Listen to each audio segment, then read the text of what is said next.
Hello, everybody. What's up? Welcome back to the podcast. The podcast ever. Yes. I would not know how to respond to your persona today, Mr. Cooper. I think it really shows exactly the timeline we're living in such a picture perfect way. We are living in a society. Yo, wait, there's no I was gonna use in the other recording I did, I used that exact same profile picture. What? The one you've got right now. What recording are we talking about here? Shit. Doing a trick shot over there. I was trying to get that last blind from being not closed, but I couldn't do it without tripping over something. I don't know which recording you're talking about, but I do have to say, I did spill some milk before coming in here. Problem is, I had a glass of milk with me. I was bringing in for this recording with maple syrup. I didn't, it's not the whole thing. It's not tragic, but it was quite a big gulp of it, on the floor. Now, wait, you can't call that a gulp. Well, it's a gulp's worth. How would you know? The thing is, have you not seen it where even a jizz is a measurement? Like a jizz of something is 3 streaks of it. What? Yeah, there was this instructional video about icing something, and it was you just put a jizz of that on, and it was serious. What? Bro, I don't know where this is, but that one not gay roommate showed it to me. I should text him. Let me text him now, see if we can get it by the end of the episode. Let's see if we can do this. Okay, so gotta hit him up. If I don't, oh my god, it uninstalled Messenger on my phone because I had to offload some apps. So now we have to wait on that too. But the thing is, if I don't get that by near the end of the episode, I'm just gonna call him, see if we can get him on the phone live, not live, but on this episode. See if he picks up. Hey, you got to be careful about that. Well, we're not live, okay? So we can, if something goes wrong and he says something so heinous, we can cut that out. That's not exactly what I meant, but would you think that that's a well, I can't really say. Hold on. Oh my god, it wants me to log into Facebook. I see the message. I see the DMs here. Oh, it wants me to create a pin? Create a pin? Bro, who wants to create a pin? Oh my god. This is what I hate. Everything wants you to do a password. Everything wants you to, have a new account for something. I know you feel this too, but this is just insane. Yeah. No, it's literally, if I want to do literally anything on the internet, I need an account now. Do you know where that video of the icing streaks being called jizz? Oh, oops. It spelled it as kiss. Let's see. Jizz.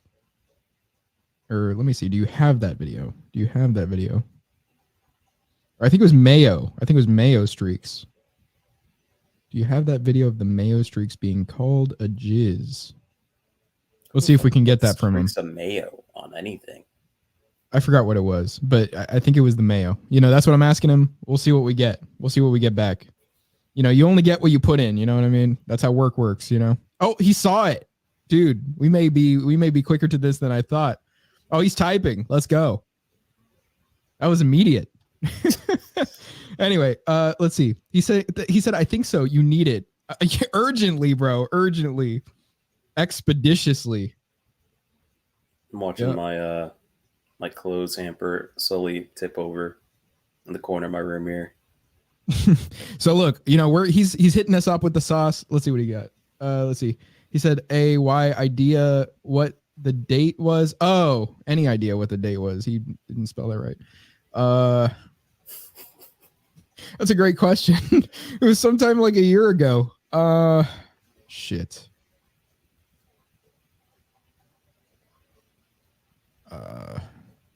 Yeah, I'm not remembering this.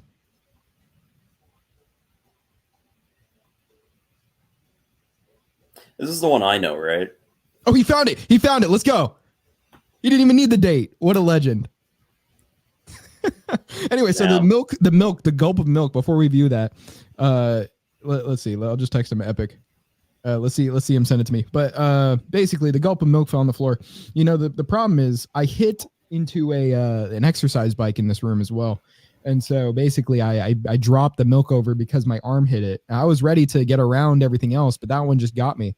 And I was just like, motherfucker. Point being, you know, there's no use in crying over it, you know, just like there's no use in crying over those cyclists you hit those many years ago. You know, it happened like 10 years ago. What are you going to do? Cry over it? And they were cyclists, to be fair. I mean, you kind of do a service. He said, I don't hear it being called jizz. Then what was it? Bruh. He said, I don't hear it being called jizz. I swear it was like a jizz of it. Maybe it was something so heavily associated with that, and you just kind of jumped to that conclusion. Well, I feel disappointed now if there's no jizz in this video. Whoa. Pause. Yeah, that's something that's gonna get clipped. Yeah, well, you know, I guess it is. But you know what else I got? I got courage, I got spirit, and I got some beef. I also had a glass of dairy before we started. This beef is a little undercooked inside. I made a half-pound ground beef patty. Usually do the quarter pounds. What, are you eating lunch right now? It's 7:30. It's not lunch. I mean, it could be. Oh, he's sending me Snapchat videos.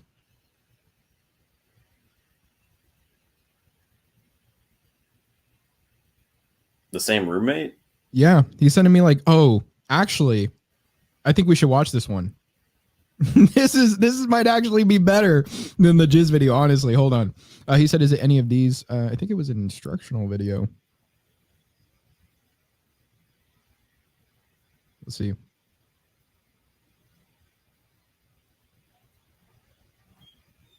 But good find with these. So let me see.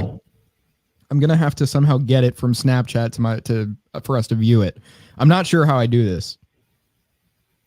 Are you able to sign up on the Snapchat on not a phone? You know, I think I'm just gonna have to save the video, send it to myself. Oh my god. I don't know if I'm gonna be able to do this. Oh my god. Oh my god. Download on Snapchat. So let's open Snapchat. Look, viewers, this is all for your entertainment. I swear it's going to be worth it. We have informational and educational content coming your way as soon as I can figure out when this was. Oh my god. Oh no.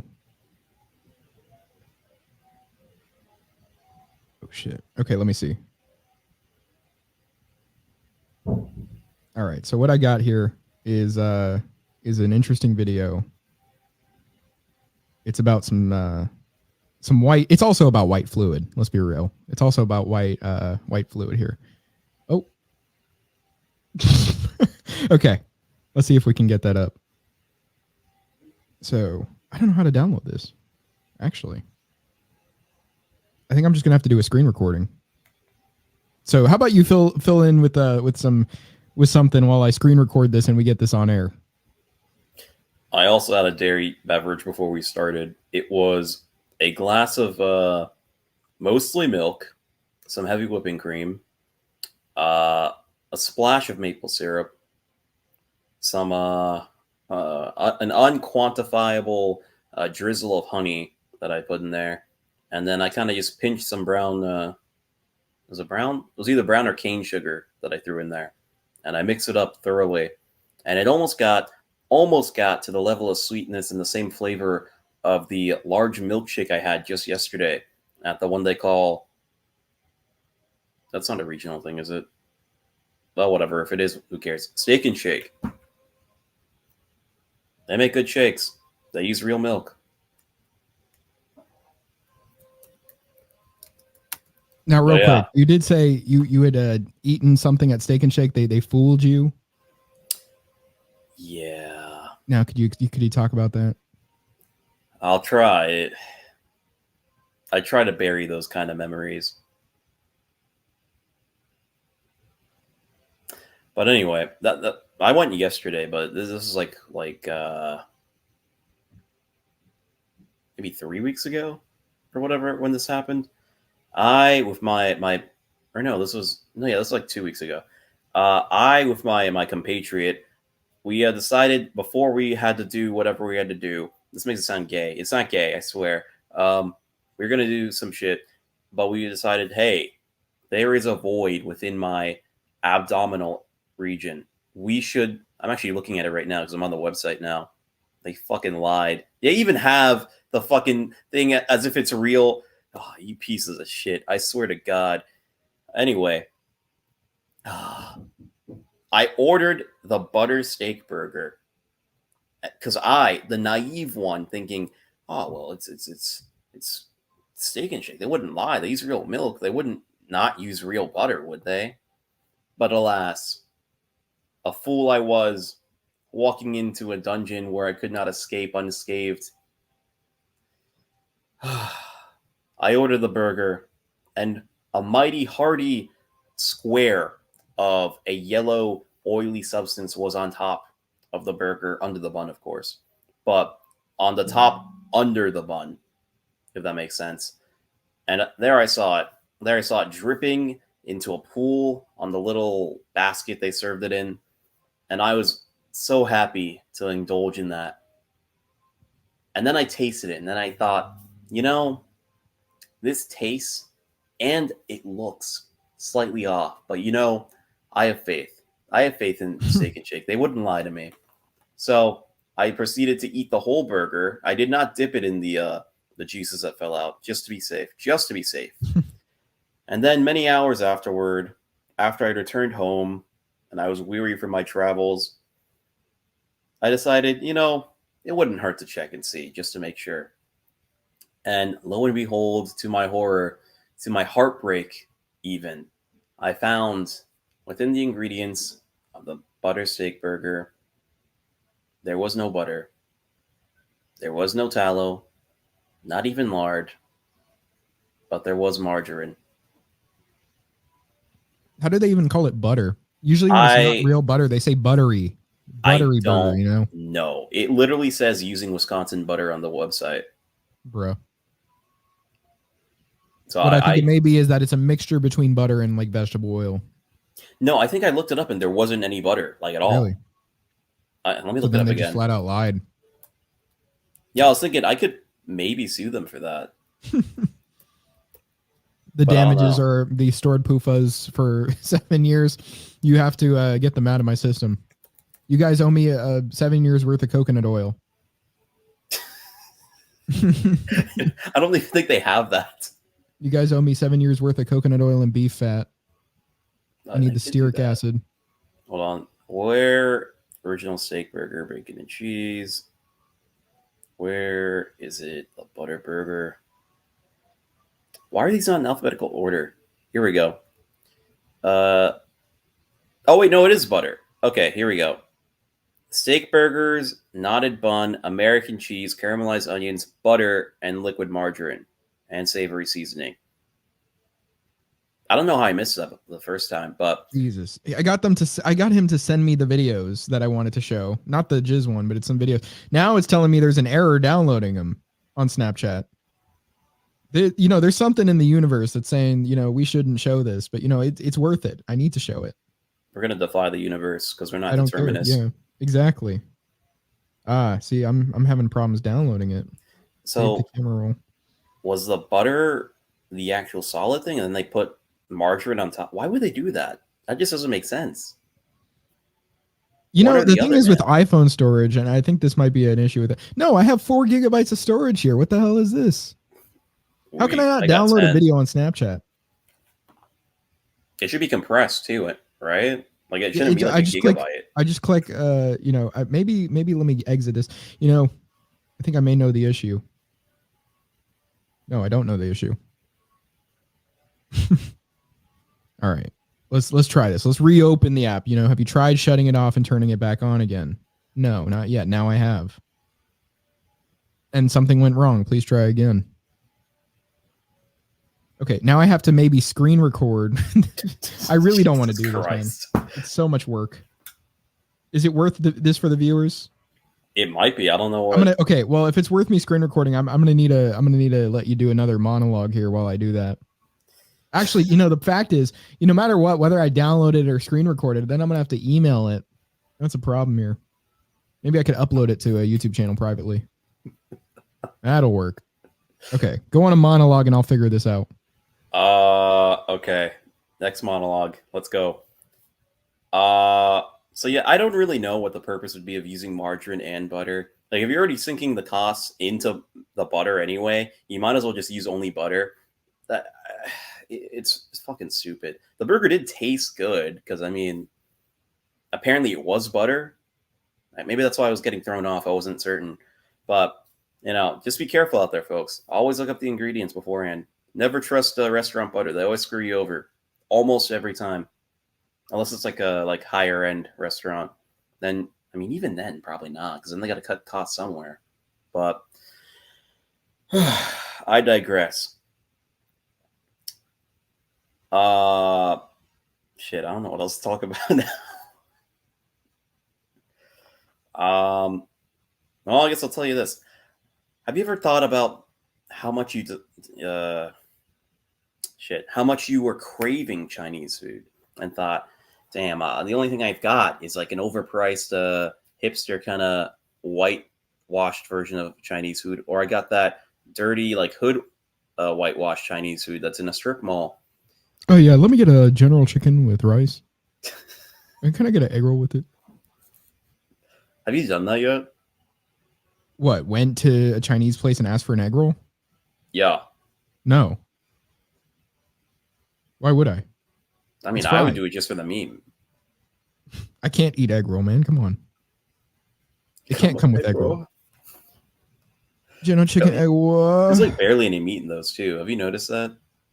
I didn't even know that they have egg in them, man, because, it just doesn't even feel like it. No, I don't think there is any egg, but there's supposed to be pork in it. But it's like well, I thought so that was little, the spring it rolls. might as well not even be mentioned. I thought there was a difference between the egg roll and the spring roll. Yeah, the spring roll doesn't have any meat in it, but the egg roll is supposed to have meat in it. Oh, I think I might have had the spring roll then.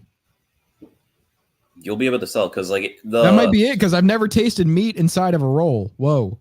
Yeah, hold on. Whoa. Well, actually, the fact that I've never tasted it should be the least sus part. Okay, that's true. So we've unsussified ourselves on this show. Is the wrapper, the exterior of the egg roll, is it flaky and shit, or is it kind of so? Hold on, I could just screen share this. Yeah. Hold on. Okay, so these videos are being well prepared for you, audience. The wait is worth it. We will have some epic times with these videos. These are from the good old days. Oh, here we go. Did I save the video 10 times?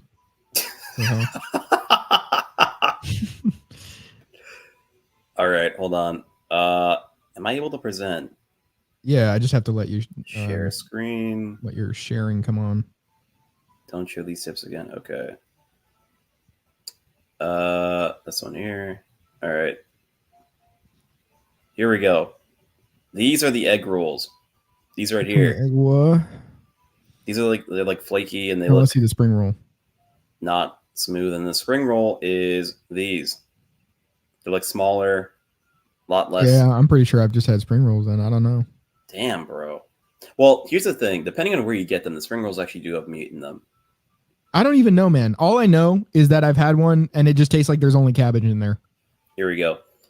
It tastes like whatever I've tried, there was straight, honestly, I feel like I've had one that looks like the egg roll, maybe, but I don't know, whatever it is just straight cabbage and that's it. And it was not pleasant because it's, you like the fried dough, but then you try the cabbage and you're like, this is shit.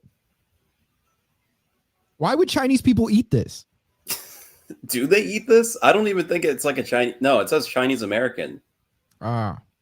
So they made it for us, somehow thinking that we're going to like that. The thing is, just take out the cabbage. Why did you think Americans were going to like that? Oh, they like the coleslaw. Who the fuck says, man, I can't wait for fried cabbage? Who in their right mind would say that? We fry the coleslaw. All right, here. It says in the egg roll there's cooked cabbage, pork, and other diced vegetables such as carrots and bean sprouts. But here's the thing. When you eat an egg roll, you can sometimes taste the essence of pork, like barely, but you never actually chew on pork. It's like barely in there. It's like bacon bits, but they put like a pinch of it in there. It's fucking ridiculous. So they don't even give you what you're looking for with that. I mean, if you're looking for meat in an egg roll, you're looking in the wrong spot. Yeah, I see. But yeah, the spring rolls, they can have meat in them, but they're usually vegetarian. At least that's what it says here. The Thai, they usually make spring rolls, and I'm pretty sure they have pork in there. But I think the Chinese version... the spring rolls are actually authentic, apparently. Chinese New Year celebrations. Yeah, so I think the Chinese ones are supposed to be like vegetarian, but the Thai and so they hate themselves as well. Yeah, they do. Well, I'm glad it wasn't just a hatred towards us, because if it was, I would kind of be upset about that. But if they just hate themselves as well, then they're just kind of gay. I mean, it's kind of obvious they hate themselves. Is it? Yeah, they're fucking communists. Anyway, where's I going to that? Yeah, so the spring rolls, to be fair, are the better option because, I mean, they're not full of air. That's the other thing of egg rolls. They're never, like, full either. It's not like I want a ton of cabbage anyway, but, I mean, if I'm going to order it, I might as well have it, like, stuffed. You're asking for more cabbage. A limit. What? You're asking for more cabbage. No, I would just wish for it to actually have meat in it. Pause. You're still technically asking for more cabbage. You said if they're going to put cabbage in it, put it all the way. I mean, like, I'm thinking about it from like a buyer's perspective, not exactly a nutrition perspective. Like, if you're going to pay the money for it, you might as well get what you're paying for. Like, if you go to McDonald's and order like a 6-piece and there's only 5 nuggets in there, I'd be pissed off. Well, see, with the rolls, they're not really, there's no sort of, I guess there's an implication that you'd assume, okay, well, they're filling it properly, but it's not really the promise, there's no promise given that, we're going to give you a stuffed egg roll. It could be just like one tiny piece of egg inside of a big fried piece of dough. And that's an egg roll. They didn't really tell you we're going to put, stuff the egg roll. I'm pretty sure there's no egg in it at all, like either of them. So why is it called an egg roll? Because does it have egg in the batter or something? Probably. But why would you call it an egg roll? Wrapper. It has flour. Egg roll wrappers are made of wheat flour, water, salt, and sometimes an egg. Yeah, but that's the stupid part. If it's fucking flour, it's just like a regular fucking tortilla. Yeah. So what's the point in calling it an egg? The egg isn't even the main ingredient. It's wheat. Tacos are egg rolls. Yeah, tacos are egg rolls. You come with egg roll, I say. It already comes with that, man. I mean, if you think about it, a burrito is just kind of an egg roll. Yeah, well, no. Especially if you fry it. It's not an egg roll. It's better than an egg roll, that's for sure. Maybe a breakfast burrito is an egg roll. Our breakfast burritos, the real egg rolls, and our Mexicans, the real Asians. They do like Dragon Ball. A lot. So that suggests to me that they are. Okay, so we got these videos. Finally, finally, we got them. 20 minutes in. It took us a while. Guys, we did not come prepared because it was just an epiphany we had mid-stream here. Or not even stream, but, mid fucking talking by ourselves. Let's see if I can get these clips up. Okay, so we got that one paused. Nope. Can you even pause shorts? I don't think you can. Not on YouTube. What the hell's happening? You can mute them, but you can't pause them for some reason. No, you can pause them. On the okay, so the problem is you can't like pause like reels, but shorts do let you pause them if you click the video.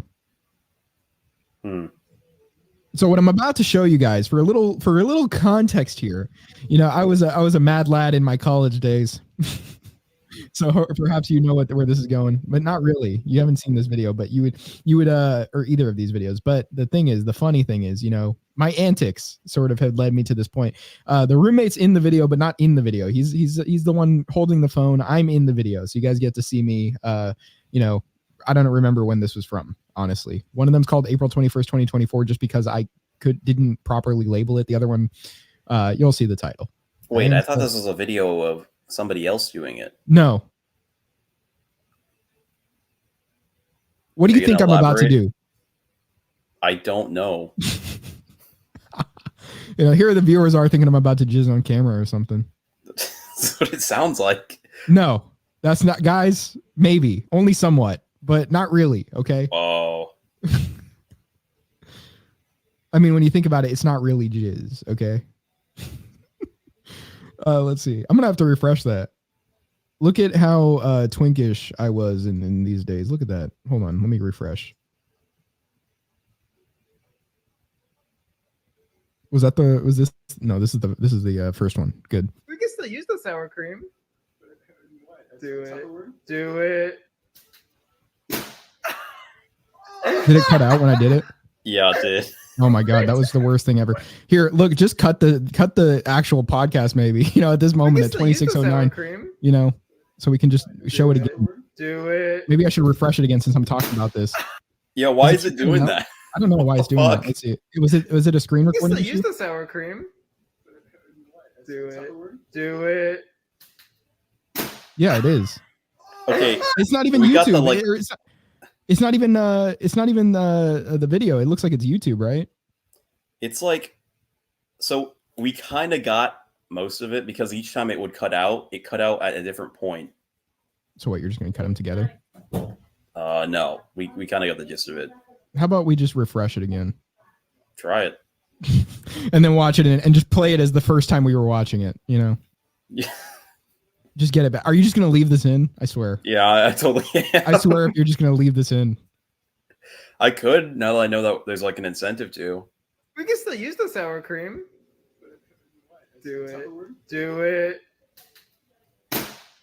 Okay, well, that one showed up the most. Yeah, see, it cut out right before you landed, so it's fine. See, there we go. That one works. Okay, well, anyway. Now here's another one. We're gonna share this one. You know, this was the aftermath of that. And so this one's funny as well. You know, it's just a similar purpose, but you get to see the good side of this.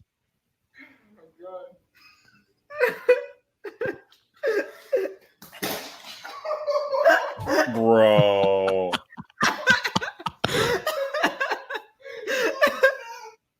Why? And then it's all on my shirt. Look at that. How did that much even come out of it? That's what she said. I'll assist. Well, anyway, that was my story. You know, we didn't supply the jizz video, but we gave the viewers what they really wanted, which was me landing on top of a sour cream tub in college. Yes. So, I mean, I think that's what the viewers wanted, right? I mean, I don't even know what I wanted at this point. Well, anyway, guys, this is the podcast. You know, today that was our cold open. Today, what are we talking about today? I was gonna go into Brett Cooper, I guess. Yeah. Okay. No, not literally. Although, no, probably not. Like, if the opportunity was given, sure, but it's not like I'm looking for that. She looks a little too much like Ben Shapiro, despite not even being related to him. That's the issue. Yeah, you'd have to do like a back thing. A back thing? Oh, yeah, hit it from the back. Yeah. You think there's a smell to that back shot wind? What do you think it smells like? Describe it. Like hay? For whatever reason, I'm getting Doritos. Doritos, wow. That's what I'm thinking. Well, it's because she's in her room all the time talking about internet comments. Yeah. She's just a conservative e-girl. No, I get like hay, you know, because like the horse vibe, you know, horse girl vibe. Oh, she's a horse girl? I don't know. She just gives me that vibe. You know, it's usually the right-wing women that are the horse girls. That's what I'm saying. Yeah. You know, maybe some of that Wisconsin cheese, you know. Okay, just to revisit it one last time, because I was actually tormented by this. At least it was somewhat butter. I don't know what the point of adding the margarine was, though. That's fucking ridiculous. You know, I don't me know. personally, if I'm going out to eat, no matter what it is, I take a little bit of aspirin with me. I take it. And when I get home, I eat some coconut oil or before, you know? Like, why would you, if you're using the butter already, why would you use more resources?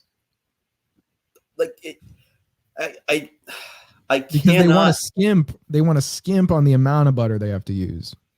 They want to be able to call it butter burger. You know what I mean? Because maybe there might be some sort of, condition in which they can't actually call it butter unless it has the butter in the first place. But then they don't want to spend more money on all the butter. You know, because like Wendy's, for example, when I went there, like I told you, they gave me a spread and it said buttery spread. It didn't say butter. It said buttery. Well, I mean, Culver's, they call their burgers butter burgers, but it's not like dripping in butter. You barely even notice it. Well, they have some butter in there. Yeah, they could have just done that and it would have been fine. But they put like a heaping spoon of margarine on it. I don't know what part. It said liquid margarine, so I'm assuming the drippings are the margarine, and then the butter was the actual solid. I don't know. I like a little spoon of butter on my burgers. It's nice. I usually don't have to because the patties I have, they're so ripe with tallow that I got that instead. Here I am with my burger. You know, my nice thick. Here I am in my garage.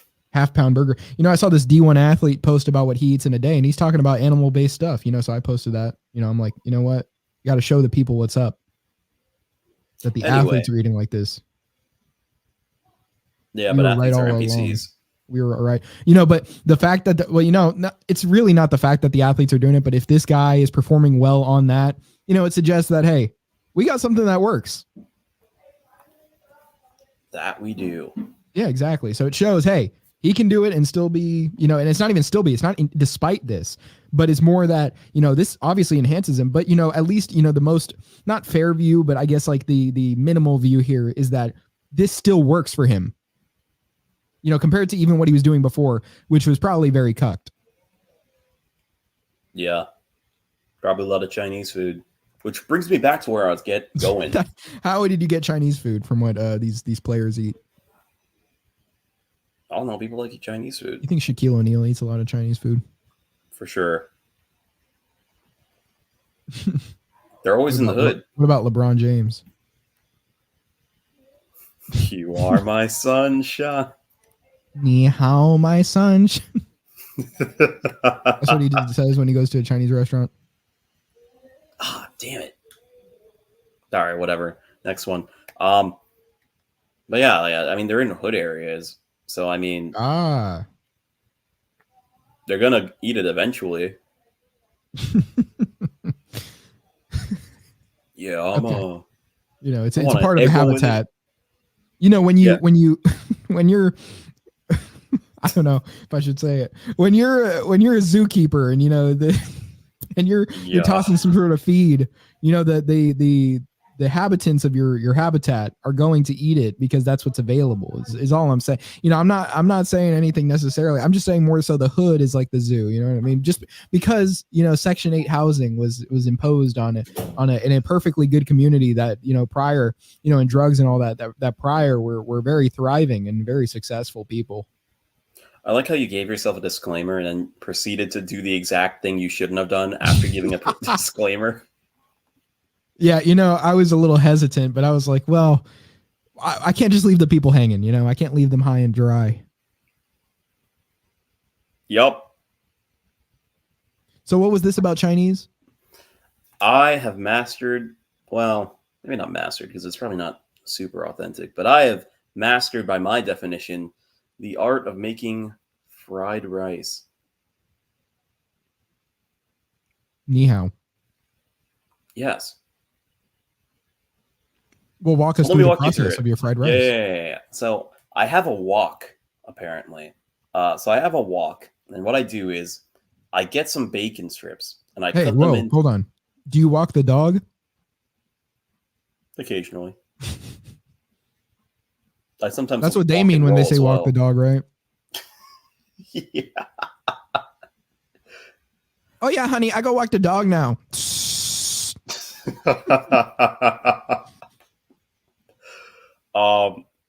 So I have a wok, and I throw like three strips of bacon. I cut into pieces and I throw them in there and let the lard come out of it and let them get crispy. Take them out. Then I chop up. I got to sin a bit here because it's kind of part of the flavor palette here. Cut up some onions. Cut up some garlic. Mince some garlic. Throw it in there in the lard. Let it like get a nice fragrance, I guess. And then after that, I throw in the egg. Let it sit there for a bit. Then start scrambling it into the onions and garlic. Then from there, what do I do after that? Totally forgot. Now, does your wok have a coating to it or anything? I don't think so. What is it made of? Do you know? I think it's like some kind of steel because you have to like season it like a cast iron. Yeah. But where was I? Oh yeah, I added carrots today. So I added carrots.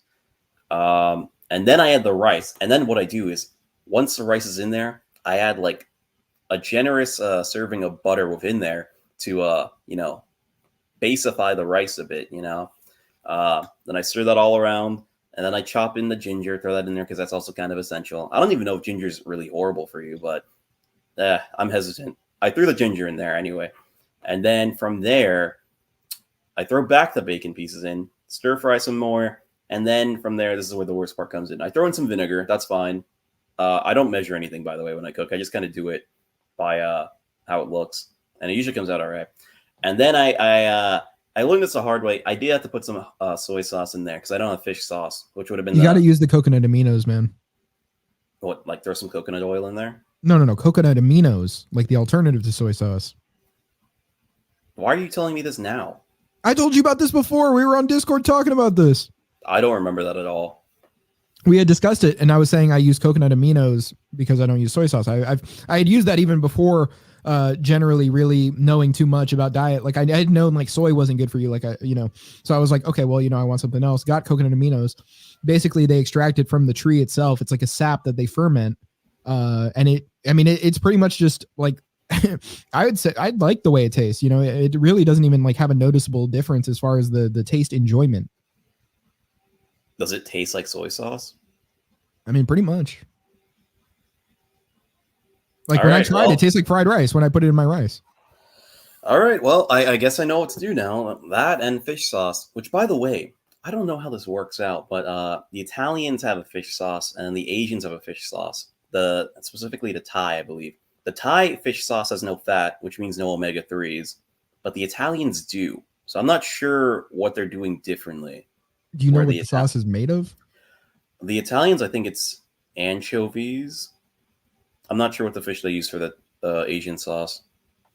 Yeah, I don't know how you would get that. Like how would you? Because can you really make a fish sauce out of like the less fatty fish? Like the ones that are like cod and all that. I have no idea. Because I don't know how else you would. I don't know really how the fish sauce is prepared. Maybe we could look into this. I looked it up. They basically just let it sit in a barrel with salt until it melts down. So maybe they are just using the non-fatty fish. I guess so, because it's based off the Roman fish sauce they used to use, and they just used to put like a bunch of fish in a barrel and let it ferment for like months and months and months of salt. Yeah, so it's good. You won't have fish brain, so that's something. I won't. They say the omega-3s are good for you, but first of all, there are a couple different omega-3s that you're getting even when you're supplementing or really eating it that, they're like EPA and DHA. The DHA is the one you actually want to avoid more because I think it's more prone to peroxidation. I believe that's the one. Or I believe that's what happens as far as I remember. But then the problem is like they cause like oxidative stress, at least when they were looking at it in rats and having a higher N3 to N6 ratio. And even so, like, I know there was like also a study done looking at like kids, and the kids that had the least, I guess the kids that had like the parents that were living the longest, at least, were the ones that had the least, especially DHA in their systems. So they actually had low omega-3s. But yeah, they're pretty prone to peroxidation in general. If you have like basically the actual, what was it? Because I know linoleic acid from the N6s is turning into arachidonic acid. And I think it was that if you were to, what was it? I'm trying to remember how exactly you would avoid the linoleic acid in the tissue. I think it was like basically your options were, as far as not having damage from it, was to either increase the N3 that you were taking in or just cutting out PUFAs altogether. And so basically my point to that was like, why don't you just cut out the PUFAs altogether? Fair. I think what I'll do next time is I'll get that Asian fish sauce and mix it with the coconut aminos once I get that. And that should be enough of a salt booster. Because I also added salt the first round, and that clearly was not enough to get it that flavor. But anyway, last ingredient I use is like put some honey in there to kind of get that umami flavor. It came out good. I don't know. It seems a bit more vinegary. Hold on. What did you go on? What did you cook it in? What do you mean? Like oil wise? Told you the bacon fat. Yeah, you said it was the lard, just the lard? The lard, and I added butter. Okay, right. My bad. I was trying to remember if that was it or not. But I was gonna say you could well, the butter is good just because it's combating the PUFAs just due to the increase in ratio is basically competing with the other fatty acids of the PUFAs. But basically, I think coconut oil would be a good choice as well to cook it in. I was thinking about that, but I felt like that would have given more of a like Southeast Asian flavor because I use a lot of like coconut, mango, shit like that. I see. Which honestly would be pretty good now that I think about it. Yeah. I had some mangoes that I was eating this past 2 weeks, I guess, and they were like really sour. Not like inedible sour, but like sour for mango standards. Up until I got to the last one. Then that one finally tasted like a mango. But yeah, I digress. Point is, you don't have to eat the slop that the yellow man makes for you. You can make it yourself. The yellow man. Yeah, I don't know. I mean, I don't even know what the content of like PUFA and sesame oil is compared to others. I know, it's still going to be high, but I don't know if it's any lower. So I don't know if the Asians are better off for that or not. What the fuck? I'm like, so I got some music playing here on my TV, just to like keep up hide the background noises and shit, because I don't have my room treated. But I'm getting this ad because it's Spotify, and it was an ad for like a shaver for women, and it just shows her like shaving around like her legs and shit. And I'm like, damn, bro. This is kind of graphic for like a public ad. What the fuck's going on here? Like not her legs, but like her legs near her crotch region. Yeah, things are getting a little more real, She also had a ton of piercings and tattoos. It's really disgusting. Unfortunate. That's just gross. Isn't it? Like literally, I've said this before. When I see someone with a ton of tattoos or piercings, it's like looking at gore. It's fucking gross. You look disfigured, Yeah. Literally, I had made this point before, but it's the idea that if you're to tattoo yourself, especially as a woman, it's more of the idea, like think of a statue almost. I made the comparison to a painting before. The painting one would be, think of like a painting and then somebody just scribbling on it. Or like even if you were to like do a design over it, like think of that over like a meadow, like you view this beautiful meadow in a painting, like sunset with the meadow, and then somebody just takes this dragon stencil and just fills it in black. Would you think that makes the painting look better? It definitely takes away from the enjoyment of the meadow and the sunset, to have that. It distracts from the beauty of it. But I'm also thinking like imagine sculptures were to have like engraved like tattoos in them. You think those would make the women more like beautiful or not if they were to have that, like, or as opposed to their fair, nice, like smooth skin, which is the whole like appeal to, it's not the whole appeal, but it's a lot of the appeal to it. So it makes statues beautiful. And honestly, when you see people with less blemishes, they are beautiful. They are more beautiful. So it's like, obviously, maybe not as a whole, but I'm just saying their skin looks nicer, which adds to the beauty. It's a part of it. But point being is that like, why would you tarnish that just for the sake of like saying, oh, look at this design I put on myself? Whenever I see somebody with a tattoo or a piercing, I feel like they never got out of the mental state of being a middle schooler. Because you're just like graffitiing yourself. Like if you're going to graffiti anything, it might as well be something that's not you and permanent. And then like looks like shit the longer it's on your skin. And even so, Yeah. people are getting it in too visible of areas. Like you're not even doing it somewhere like on the back or on like the leg or like, upper leg. It's like very much like all over the place. Like, and they also have these like little designs all over their arms. Like it's like these like little like like these small, simplistic ones all So over the arm. It's like these little fucking designs. stupid. Yeah, it's supposed to be quirky. Every time I go anywhere now, it's like fucking epidemic. I go to the gym, I see some guy with a full fucking sleeve of the stupidest shit I could imagine put on his skin.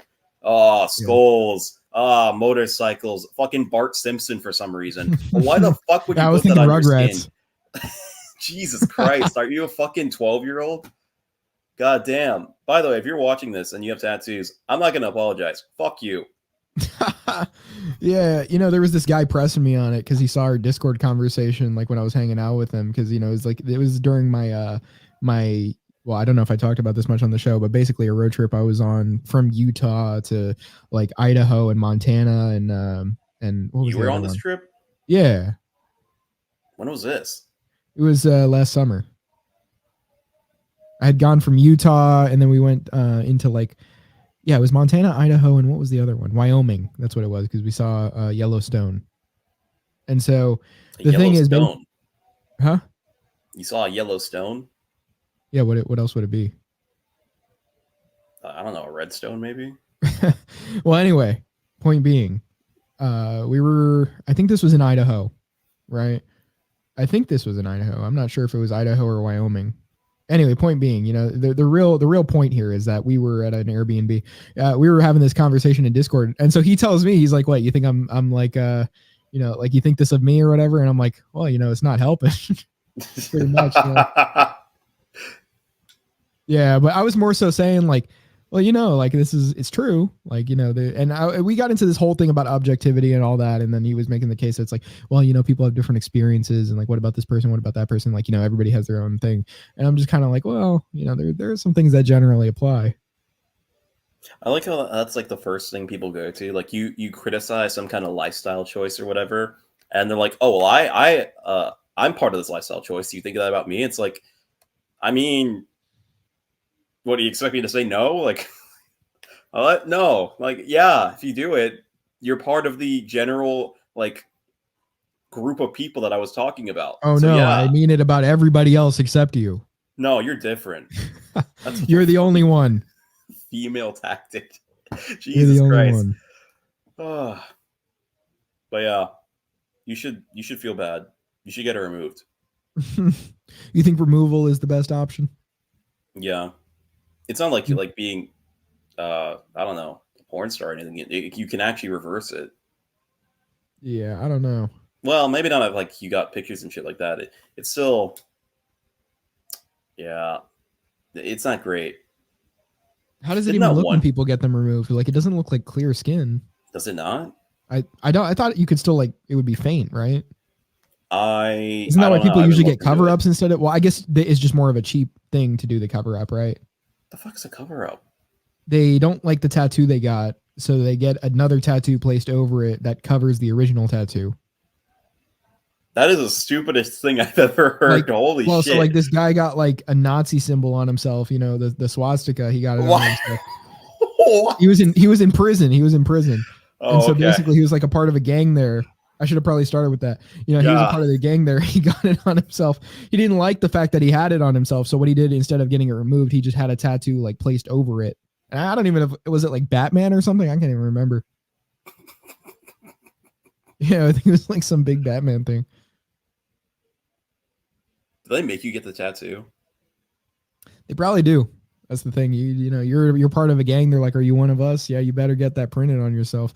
And well, I don't know. I don't know if they'd take very kindly to me, but maybe I could warm up to them if I needed to. You need some protection in prison. You know what I'm saying? So I would find the one that's least likely to do the deed on you, and then join yeah, them. honestly, it's whichever one it is. It's survival at that point. So it really doesn't matter the ideology. It's like you find the one aside from pedophiles. I think I'd rather die at that point if the pedos are. Well, you would die at that point. That's true. That is true. But anyway, point being, you find the group that's most likely to protect you and you stay with them and do whatever they say other than, just having sex with men or something. I don't know what they do in prison. But anyway, point being, you do everything else, that's not gay. and then you can make it out alive. Now I don't know if doing something gay is worth not dying for. I just don't know. An excellent question that I'm not going to get into right now. Well, I don't know. Is it really that bad of a question? But you do have the Brett Cooper thing, and you were briefly talking about her. I think that was something you wanted to bring up more. Yeah. We just got into a whole like, would you thing. Oh, yeah. Would you? Well, it matters what the backshot wind smells like, but honestly, I mean, I'd do it. I'll do it. Yeah, maybe not now. Maybe like before I would have done it, more likely. It's one of those things where it's like, yeah, why not? It's not like it's like but there were dudes like fantasizing over this chick. You remember her comment section, like all these right wing dudes when she was starting to blow up, dude. They wanted her so bad. No, I didn't know anything about this. They wanted her so bad. I don't know if they still do. They probably don't now that she's getting married. They're probably over it. But they were thirsty. One of my buddies is into her. Yeah, so he's thirsty. I know a guy who I don't know if I said this on the show before, but he said he believes he had a chance with her, because he knew her like personally, like they went to the same high school or something, I guess. And the thing is like, no, not in Tennessee. Okay. This guy's from Utah, so I don't know if he was there or if he was in Tennessee. I don't know. He didn't mention exactly where he was, but I believe, I don't know. I just know the guy's from Utah. Okay. But point being, so I can't really say definitively no to the Tennessee. My context is this man's from Tennessee. He said he went to the same school as her. He had a chance with her. That's really all I know as far as location. That's all the context I have. So here's the thing too. Well, yeah, go on. I was just going to say, I forgot what it was exactly, but I think he had said something about like, she found out like he had like, some like sex with girls before her or something. And I don't know if I think that might've been what threw her off or something. I forgot exactly what it was. So she was big about the virginity thing. I think it might have been more of the case of like, I think it was something that had to do with her friend specifically. I think that might have been it. He fucked her friend? I think that might have been it. I don't know if he fucked her or if he was like hitting on her. I can't remember. Something like that. I think it might have been fucked her if I remember the story correctly. Damn. I mean, that's some clout, I guess. Kinda. Yeah, I fucked her friend. That has no clout. I mean, hey, we don't know. Even if you're with a woman that has clout, is that really clout for yourself? Maybe it's no. That's the other thing I was gonna say. The thirsting thing. I feel like at least some of it comes from the fact that she's like famous. Yeah, that's kind of weird as a guy. It's kind of sus. Yeah, I don't know if I like that. I mean, like it's like the whole Sydney Sweeney thing. Damn, maybe we do have a ton of topics today because I got like 2 left after this one. Well, I'm just saying on the Sydney Sweeney thing before you get into the Brett Cooper, like, I mean, I've been saying this for a while now, but she's really just big because of her cleavage. It's just she's always showing it, and I mean, I'd say they're big, but I wouldn't say they're ostrich sized. But yeah, they're not. They are in fact not ostrich sized. For those who get the reference, thank you. But basically, the point being here is that is she really like the hottest woman in the world? No. So it's like it's more of the case of like guys are really just thirsting over her, first of all because she's showing the boobs, but also well, I think it's just that because she's famous because she shows the boobs. So I mean, obviously that has to do with everything here. That's sort of the root of everything. See, my thing with her is with Sweeney, not Cooper. I don't really follow any kind of mainstream anything at all, and yet somehow I know of like 7 movies that she's in this year alone, and like other shit. Why the fuck are they pushing this shit so much? They're pushing it on you. I don't even know what movie she's in. I don't know the names of the movie, but like I've seen her in like 5 different trailers and shit, and then she's showing up in my feed and shit. I've literally never looked up any like thing with her in it at all. She just shows up there. Well, you're about to see more now that we're talking about it. Yeah. They follow you. That they do. I'm still eating through the same half-pound beef patty. Has it been a while? I usually finish eating in like 5 minutes. Well, it's because I'm talking, I think. I usually eat. Well, no, I do that. I kind of let my food get cold when I'm talking. But time to power through this thing. Do it. Full send, as they say. But anyway, the Brett Cooper phenomenon. She is literally just their version of an e-girl, and this gets me on like another little tangent here. How, like, the modern day conservative movement, at least in the U.S. I don't know what the fuck it looks like in Europe. I'm pretty sure it looks a lot more Nazi-ish over there. But the conservative movement in the U.S., they basically play the same game, or they like use the same like tactics, but they slightly disguise it so somebody without like a know-how would pick up on it. But that's basically what she is. She's an e-whore within the conservative ethos.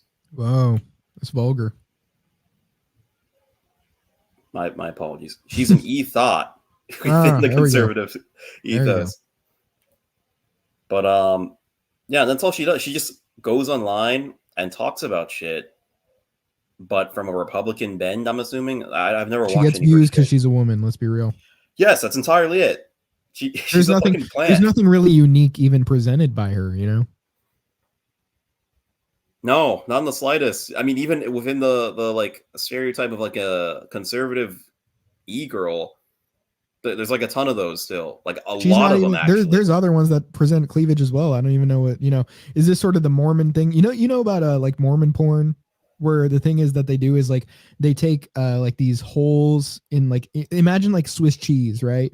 You're looking through a piece of Swiss cheese and they cover up women that are not naked. They're in bikinis, but they cover up like the parts of bikinis using those holes. Like they only expose the parts that make it look like they're naked. You know what I'm saying? Because they try to get loopholes. You know what I mean? They're kind of like, you know, how a certain group of people, you know, has been talking about using loopholes to get around some sort of teachings from a certain document or set of documents, I would say.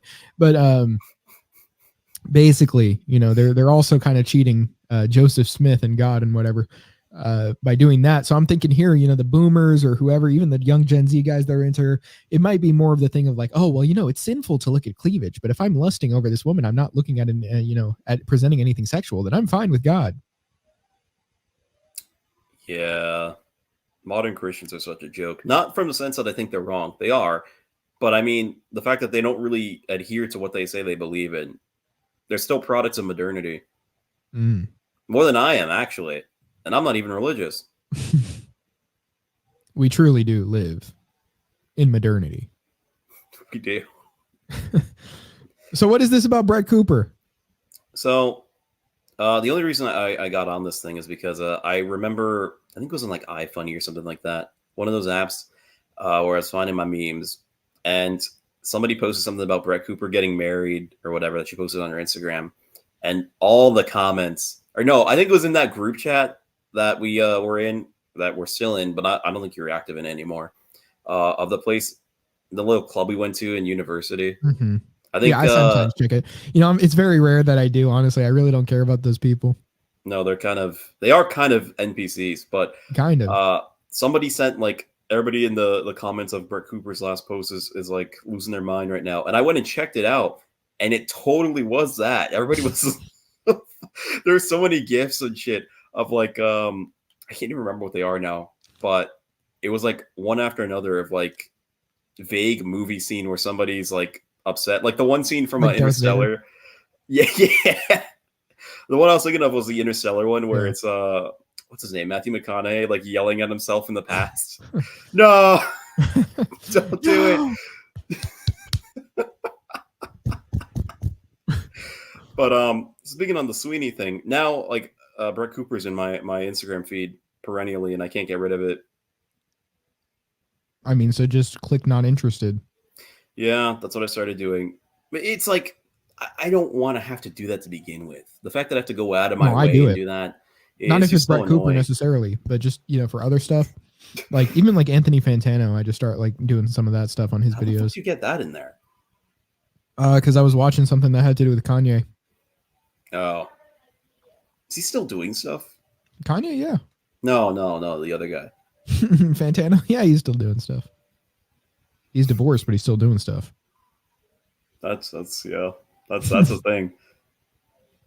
From his black wife. Trip. She is black, or she was black, or well, she is black. Well, she's black. She was his wife. Yeah, there we go. But I didn't say there's anything wrong with that. not that there's anything wrong with that.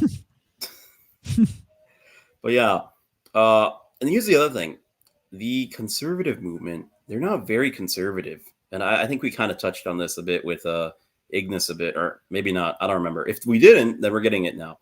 Where what you're conserving changes every 10 years. Like, because I remember she did one video where she's like making a hit piece. Well, not, I don't, it was a hit piece based on like the Fresh and Fit lads over the whole like baby drama or whatever that's going on with them. Whoa, And so she bought into it and then started talking shit about them because of it. I'm pretty sure Shapiro told her to do it. Bruh. Yeah, what's his gripe with those guys? I don't know. Oh, well, you know what? well, You know I what? know, but I mean, I could think of a reason. Let's just say they've platformed some people that Shapiro doesn't necessarily take. well, I wasn't even gonna say that, but yeah, that's also another. I'm part of saying it. that too. I'm not. I kind of ignored the other aspect of it. Yeah. Either way, Shapiro does not like them very No. much. So like every now and then they make like a video on them, which is I interesting. thought he to already say the didn't least. like them though, because I remember like at least the Daily Wire guys were talking about like the red pill, and they're like, oh, you know, this manosphere stuff is wrong. You know, yeah, we shouldn't be looking at it from this perspective of doing these things. Yeah, that's like their perennial punching bag whenever they need to like do something about it, and it's weird because like the thing is, and this kind of goes into it, the red pill, the like manosphere or whatever. Really, what it is just traditional gender roles. So you would think they'd be fine with that. Yeah, But I for mean, whatever reason, it's there's not. some disagreements there on it because, I mean, what tradition exactly? Because you wonder like which ones they're pulling from when it comes to like, you know, essentially like the man being the one that has multiple women, which I'm not saying it's better the other way around. I'm just saying more so that it's like, oh, well, not only is it better the other way around, or better, sorry, that way around, but and not only is it like acceptable, like it's something that you're in a better position doing. Yeah, that's a fair point. Like, because they are kind of, but even like you have people that are religious within that field that agree with what they're saying, Yeah. and they just don't believe in the whole multiple women thing, which is fine enough Or to like be honest. sex outside of marriage. Yeah, which that's kind of retarded, but whatever. It's still not like it's not necessarily That one is more retarded contradiction. than the having multiple women. It is Like by a the lot. criticism of it is more retarded. But yeah, so I'm pretty sure. Oh wait, no. Okay, I lost my train of thought for a second. Now I got it. So I was watching this one long form entertainment thing that and the guy was saying basically the reason they're doing that is because it's an election year and because they're like the new people on the block that it's easy to get everybody against because left-wing people don't like them because it's traditional gender roles and like vanilla right-wing people don't like them because they kind of go against Christianity just because they're like noticing certain trends that are proven pretty much scientifically a lot of the time. So And I mean, the manosphere itself isn't like incompatible, at least with, you know, certain aspects of religion at the very least. yeah, I mean, Like, it's not like it's not like the guys there are personally denouncing religion. Like, in the if Bible anything, itself, you know, not really, because, you know, well, at least the Tate ones are Islam, and then the other ones are Christian. yeah, like in the Bible itself, though, like there's like tons of accounts of dudes having like multiple wives, and they're considered like prophets, kings, you know, people that God would favor. So I don't know why now all of a sudden it's a big deal. Like in the Christian ethic, yeah, it's a problem, but like the Jewish and Islamic ethic, not really. And then even in the Christian ethic, it still happens in history, regardless of what the religion says. So I don't know why that's the big issue, besides the fact that they're trying to cater to an audience that they think they'll win over in an election, which, to be fair, probably, I can't, like, Well, I think what you're forgetting is that Ben Shapiro's wife is a doctor. Why would he need another wife? That's true. His wife is so successful as a doctor. That's what you want in your wife. You want her to be successful. Yeah. What other metric could there possibly be? None. Jesus Christ. But have you noticed this, by the way? Like the quote unquote conservative women, they're just inverse like boss bitches, like the leftist version. Yeah. They're just the same thing. I'm heavily Well- against abortion and I'm going to fight for it. Like that kind of shit. Like Yeah. who the fuck wants that? You know, the thing is with it, I think it just comes with the territory. Like, I don't know that it's really compatible that you could be like a non-boss babe and also at that level of being like a social commenter or somebody that like is like the top of like, or the face of like a business or a corporation or something, or even like, you know, when I'm talking about that, I mean like a media company, you know? Yeah, it's just like there's nothing you can really, even if you're going for what is at least perceived to be more traditional values, you're still going up in the ranks, which is not very feminine to begin with. Like you're gonna Right. have to change your attitude to be at least a little bit masculine if you want to make any splashes in like attention or make any like big moves or anything like that. Like Laura Loomer, she's kind of like more of the far right, I'm pretty sure, but she's still doing the same shit. She's very masculine despite that. So like you Yeah. can't really escape. Well, it. have you seen her face? Yeah, she does not look good, bro. Talk about masculine. Yeah, that's rough. But going back to the Brett Cooper video that she made on Fresh and Fit, like even the way she was going about it, it was like a nagging, not even like a nagging wife. It was like the how dare you type shit, which is like, come on, what are you doing? This is just not. How dare you? It's not very feminine at all. Where she's like, like she was getting on Fresh for the whole like baby shit. I'm not gonna get into the details of that, but basically, she was basically like going after him like the way Shapiro would, which is even funnier considering she looks exactly like him. And they put the video on like 2x speed when they were like playing it, and like some of the clips I seen. So it made it even more like Shapiro. All right, folks. Today we're going to look at Fresh's girlfriend that he impregnated. Yeah. Abortions don't care about your feelings. So, I mean, is she like just taking like you know, pretty much just taking everything the escort woman says is just like true? Yeah. Bruh. Yeah. That's the other thing. Like even on that side of the fence, of the political fence, so to speak, it's the same shit. No accountability for half the population, like at all. You know, Like, here's the thing. With when it comes to the Daily Wire, their motto is believe all women. Even if the claims seem a little faulty, it does not matter because the statement is believe all women. And that is a conservative seal of approval right there. It's so fucking stupid. Like even that one girl, the redhead, the OnlyFans girl, Nala or whatever. Yeah. She did that whole shit where she like came back to God or whatever, which is almost certainly fake. But as soon as she does that, you see her like on a show with Michael Knowles, and Michael Knowles is like, "Oh yeah, we're really glad that you're coming back to the church." It's like, bro, what are you doing? You fucking moron. Well, don't you remember Jesus forgives? Okay. Yeah. How else would you get people to stop their behavior if there is no line of forgiveness, if there is no path to redemption? Oh, you mean like doing whatever you want for X amount of time and then just at the last second saying, "Oh no, it's bad. I don't want to do it anymore." Yeah, that would totally make people not want to do that. Totally an incentive to keep that from happening. Yeah. But yeah. You know, honestly, like the thing is, there may be a middle ground here where it's more so that, you know, it's not like you can just ask for forgiveness and be forgiven.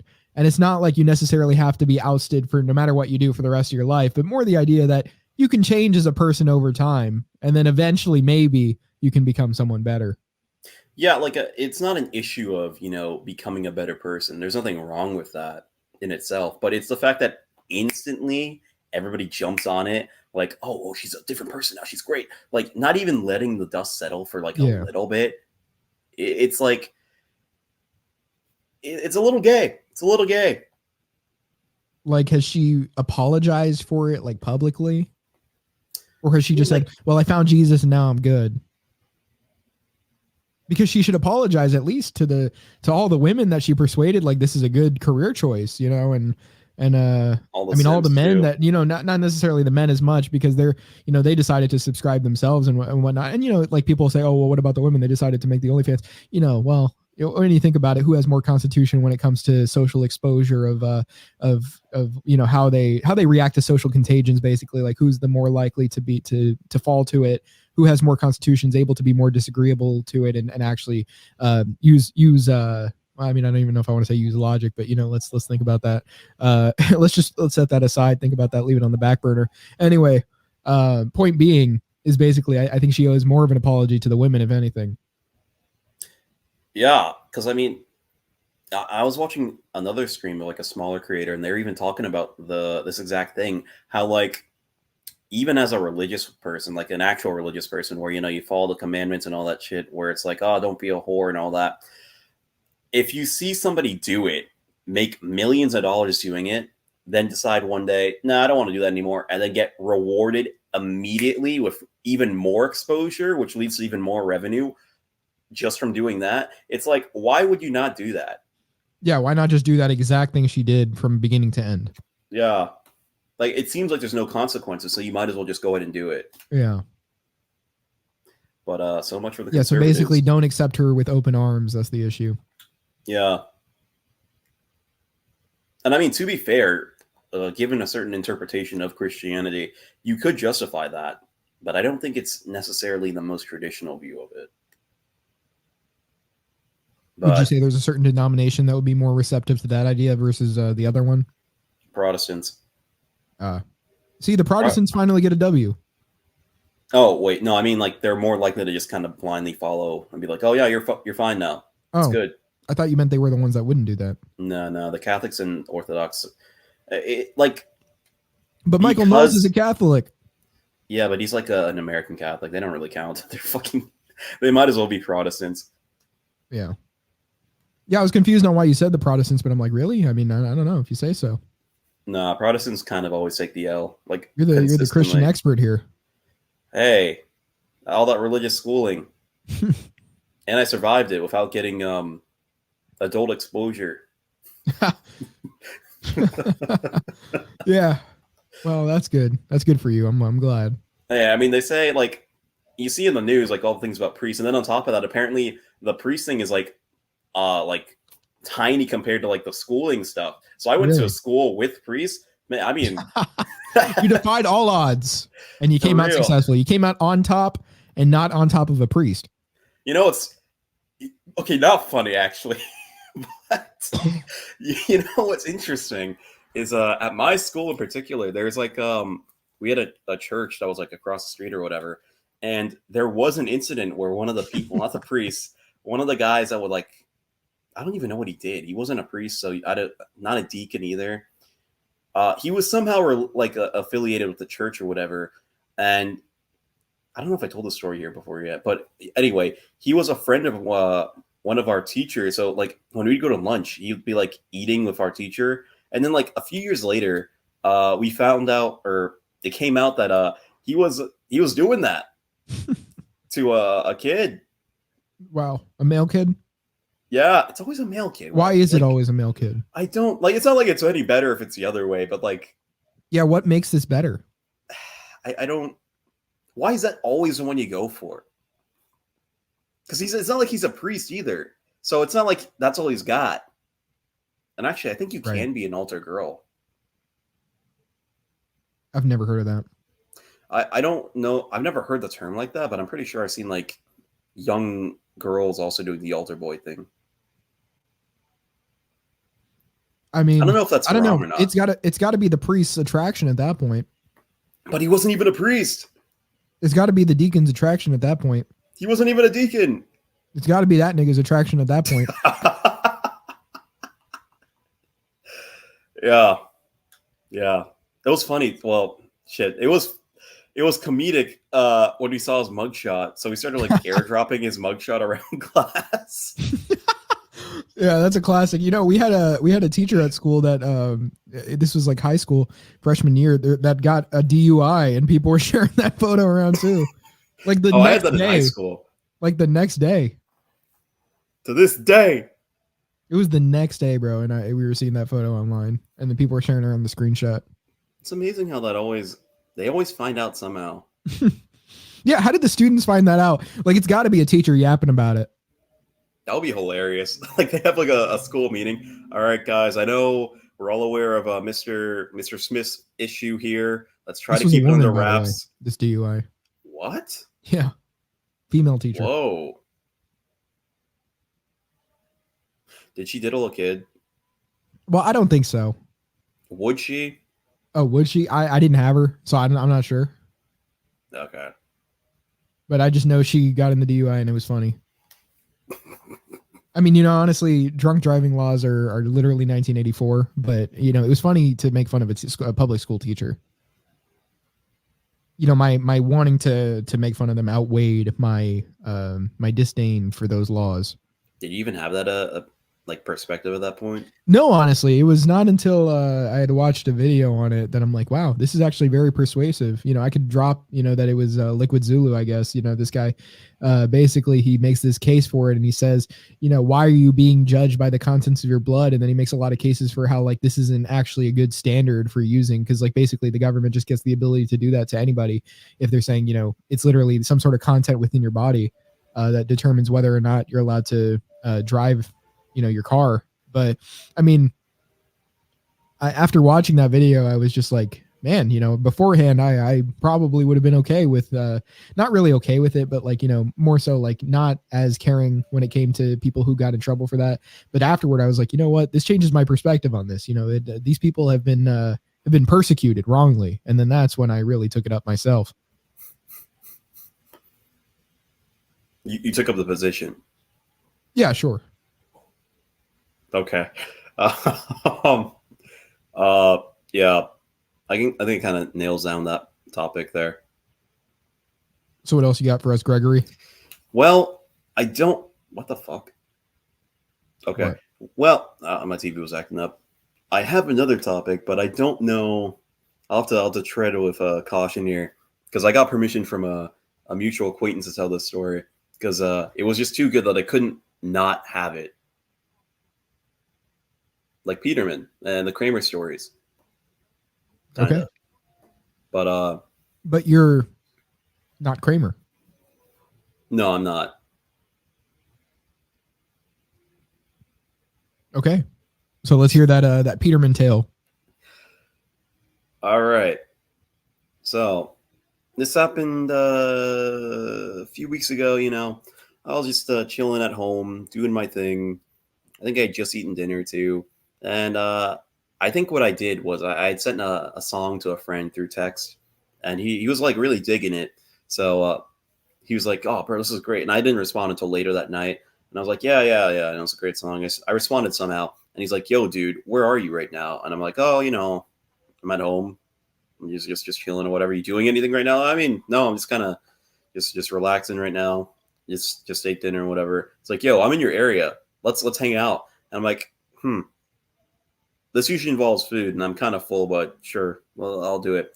So he pulls up to my location, and I get in this car. We catch up. We go to get some food real quick, and then like as we're in that area, we're in his car. He's like, "Yo, bro, I got so much to tell you, bro. Like we've been catching up the entire way, the entire drive up, and all that." And then he's like, "Yeah, so I got to tell you something, bro." So he tells me that him and his other friend, there was something that happened to him at like his job or whatever, or maybe just like overtime, a lot of stress or inflammation or whatever.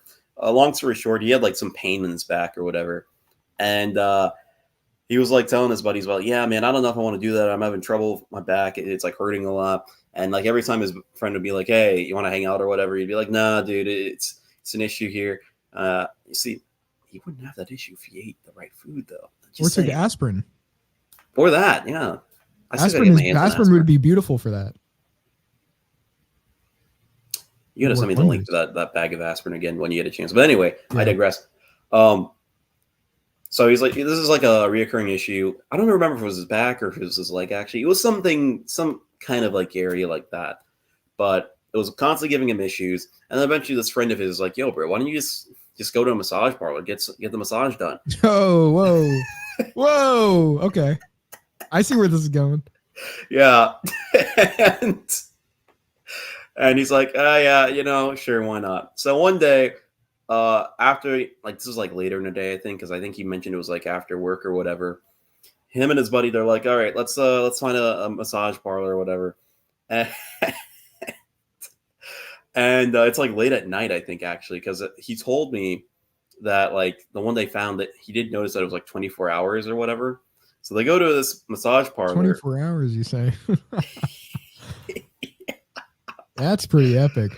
Yeah, you know, anytime you want, you can just get your muscles massaged. Yeah, you're gonna have to send me a link to this this massage parlor when you get the chance. So yeah, him and his buddy, they find this one massage parlor, and they go in, they walk in. And he told me specifically, like it had an open sign, like one of those neon open signs, but like it was completely dark inside. So they were like, "Is it open or like what's going on here? You're getting mixed signals here." So they walk in, and this is all coming from him. So I'm visualizing this as I'm telling it too. And he said that like it was like just a dark room, like a really small room, like almost like a room that you'd have in like a house, like a bedroom or whatever kind of size, but like a small one. And all you see is like a door forward and a door to like the left side, I think he said.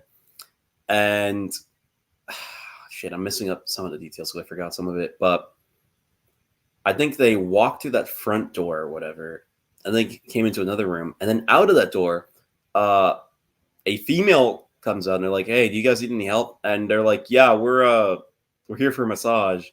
And then I don't remember if they both go to the same place, but the guy I know, he gets led into this room, and this room is basically like a lounge almost, kind of like there's a bunch of girls there, just like playing video games, like on their phone, like reading shit, eating food or whatever, and and he asks, and I forget exactly what happens, but I think you kind of get where I'm going with this here. Basically, at one point, he's like asked, like, okay, whoever you wanna get the massage with. I knew where that was going. I go ahead and ask him. He's like, "Oh, okay. Now hold are on. you?" He points at one. He's like, Hold "Are on, you available?" Hold on. And Before you say yeah. that, are they all Asian? No. Oh, really? That's actually No. surprising. Okay, He well said keep they going. were like there's like a range. Okay. So he points to one and he's like, "Are you available?" And she's like, "Yeah, I'm available." And well, I think I'm gonna leave it there. I need to know where this is. Yeah.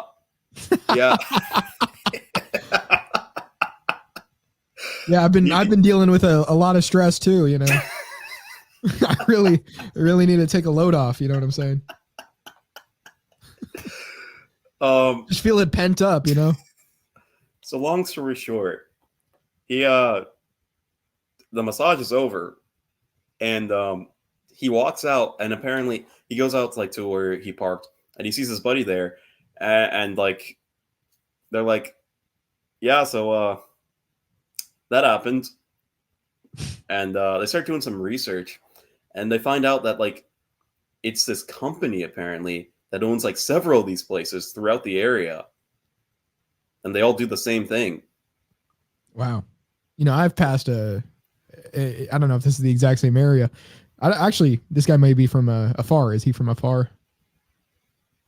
How are you defining afar? Well, you kind of said like he's not always, you know, near where you are, so maybe, you know, it might be No, an so hour like or more away.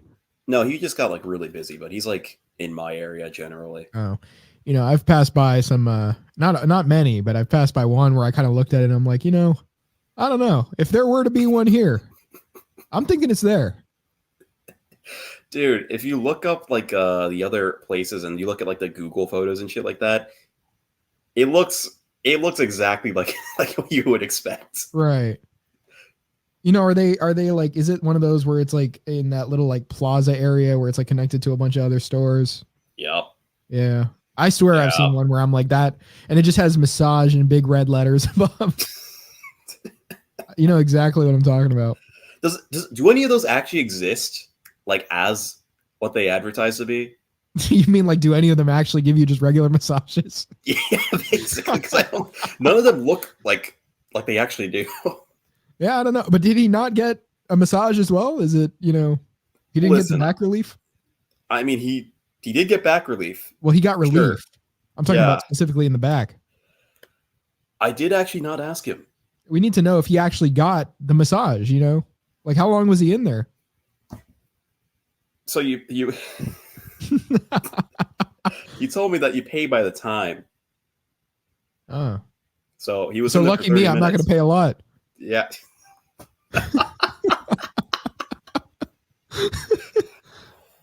He was telling me too, like, shit, hold on. Let me phrase this perfectly. They had like set times. So like they'll have like, 30 minutes an hour. And 30 minutes. you pay based on the time. But the thing is, the time isn't like 30 minutes. Like once you get the relief out of your area of pain, that's it. Even if it's before the 30 minutes or the They hour. have like or a whatever. stopwatch there. Yeah. they're just pressing lap on the iPhone. Stopwatch.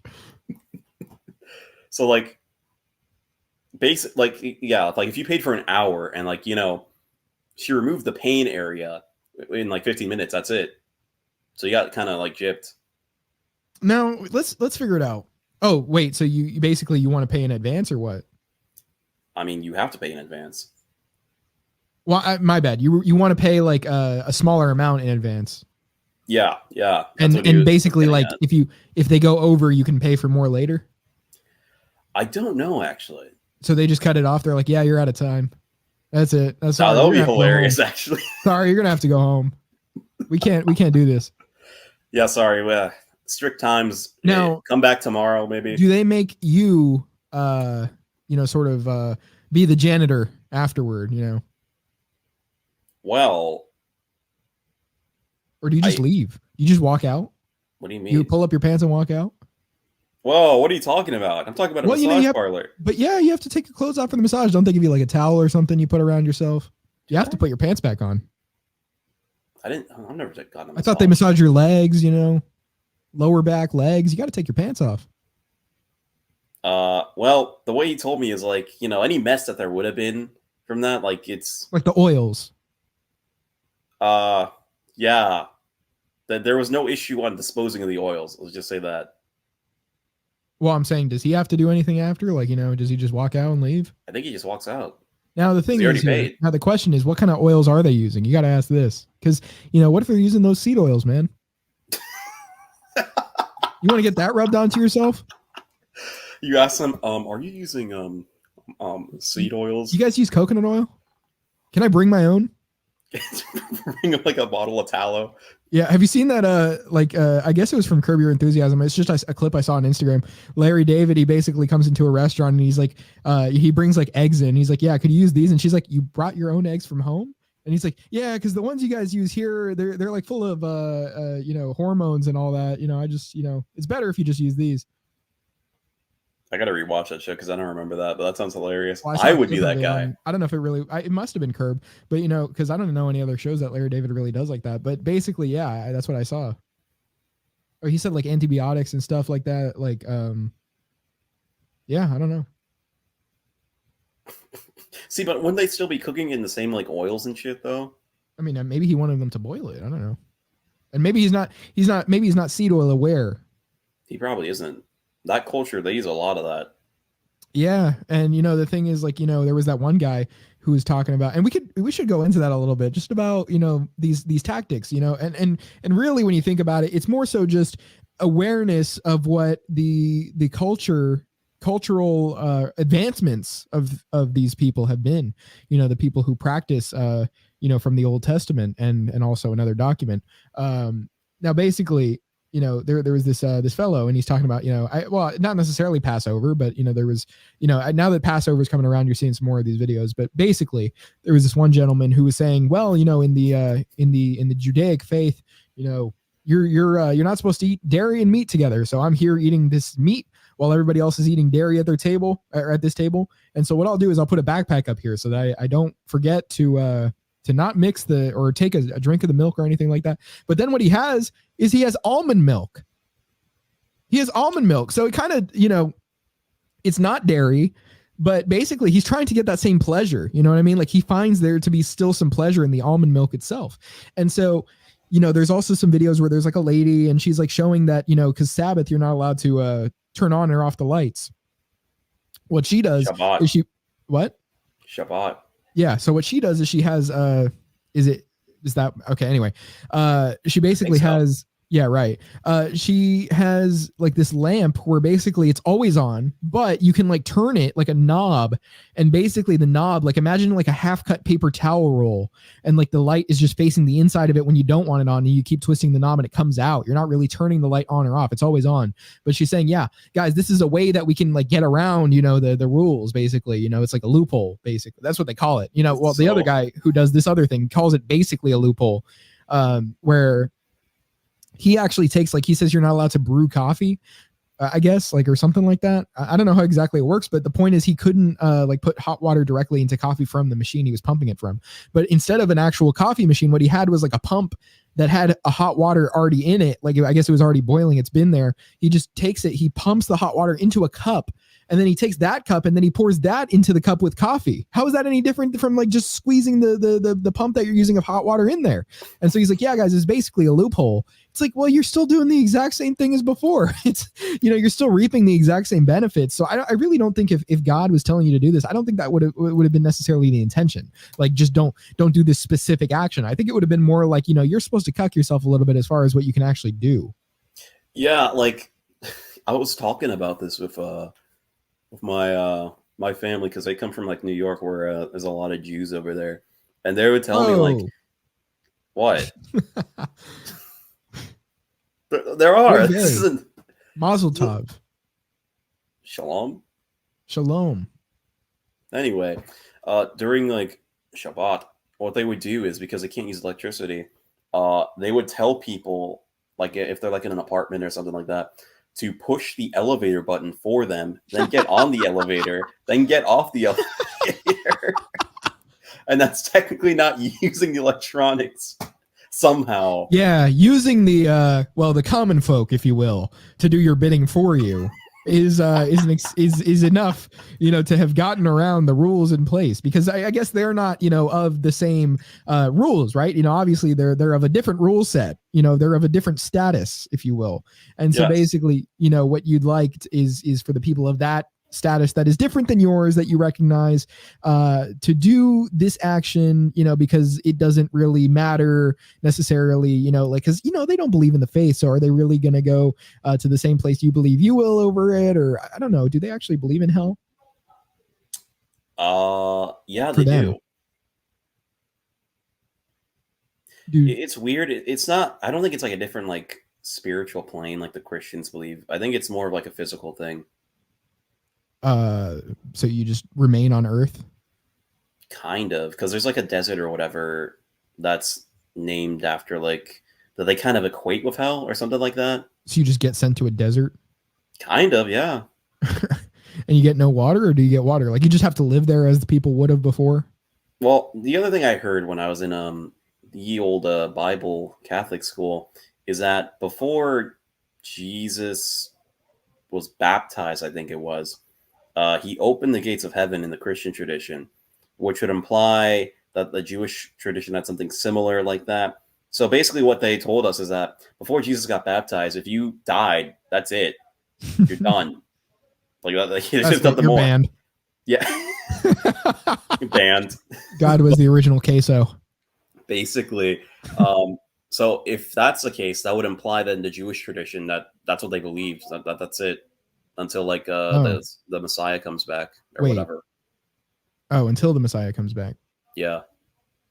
Yeah, I don't know. So or comes. Isn't there only one Messiah, right? Wait, so there is no heaven in the Old Testament? There is, but it's not like, in the sense of like you can get there. I mean, it's been a while since I looked at the shit. Like, was there a path to heaven in the Old Testament? Yeah, because like Elijah, one of the prophets, he got flown up to heaven, so he didn't die. I just meant for the common folk. I don't think there is, no.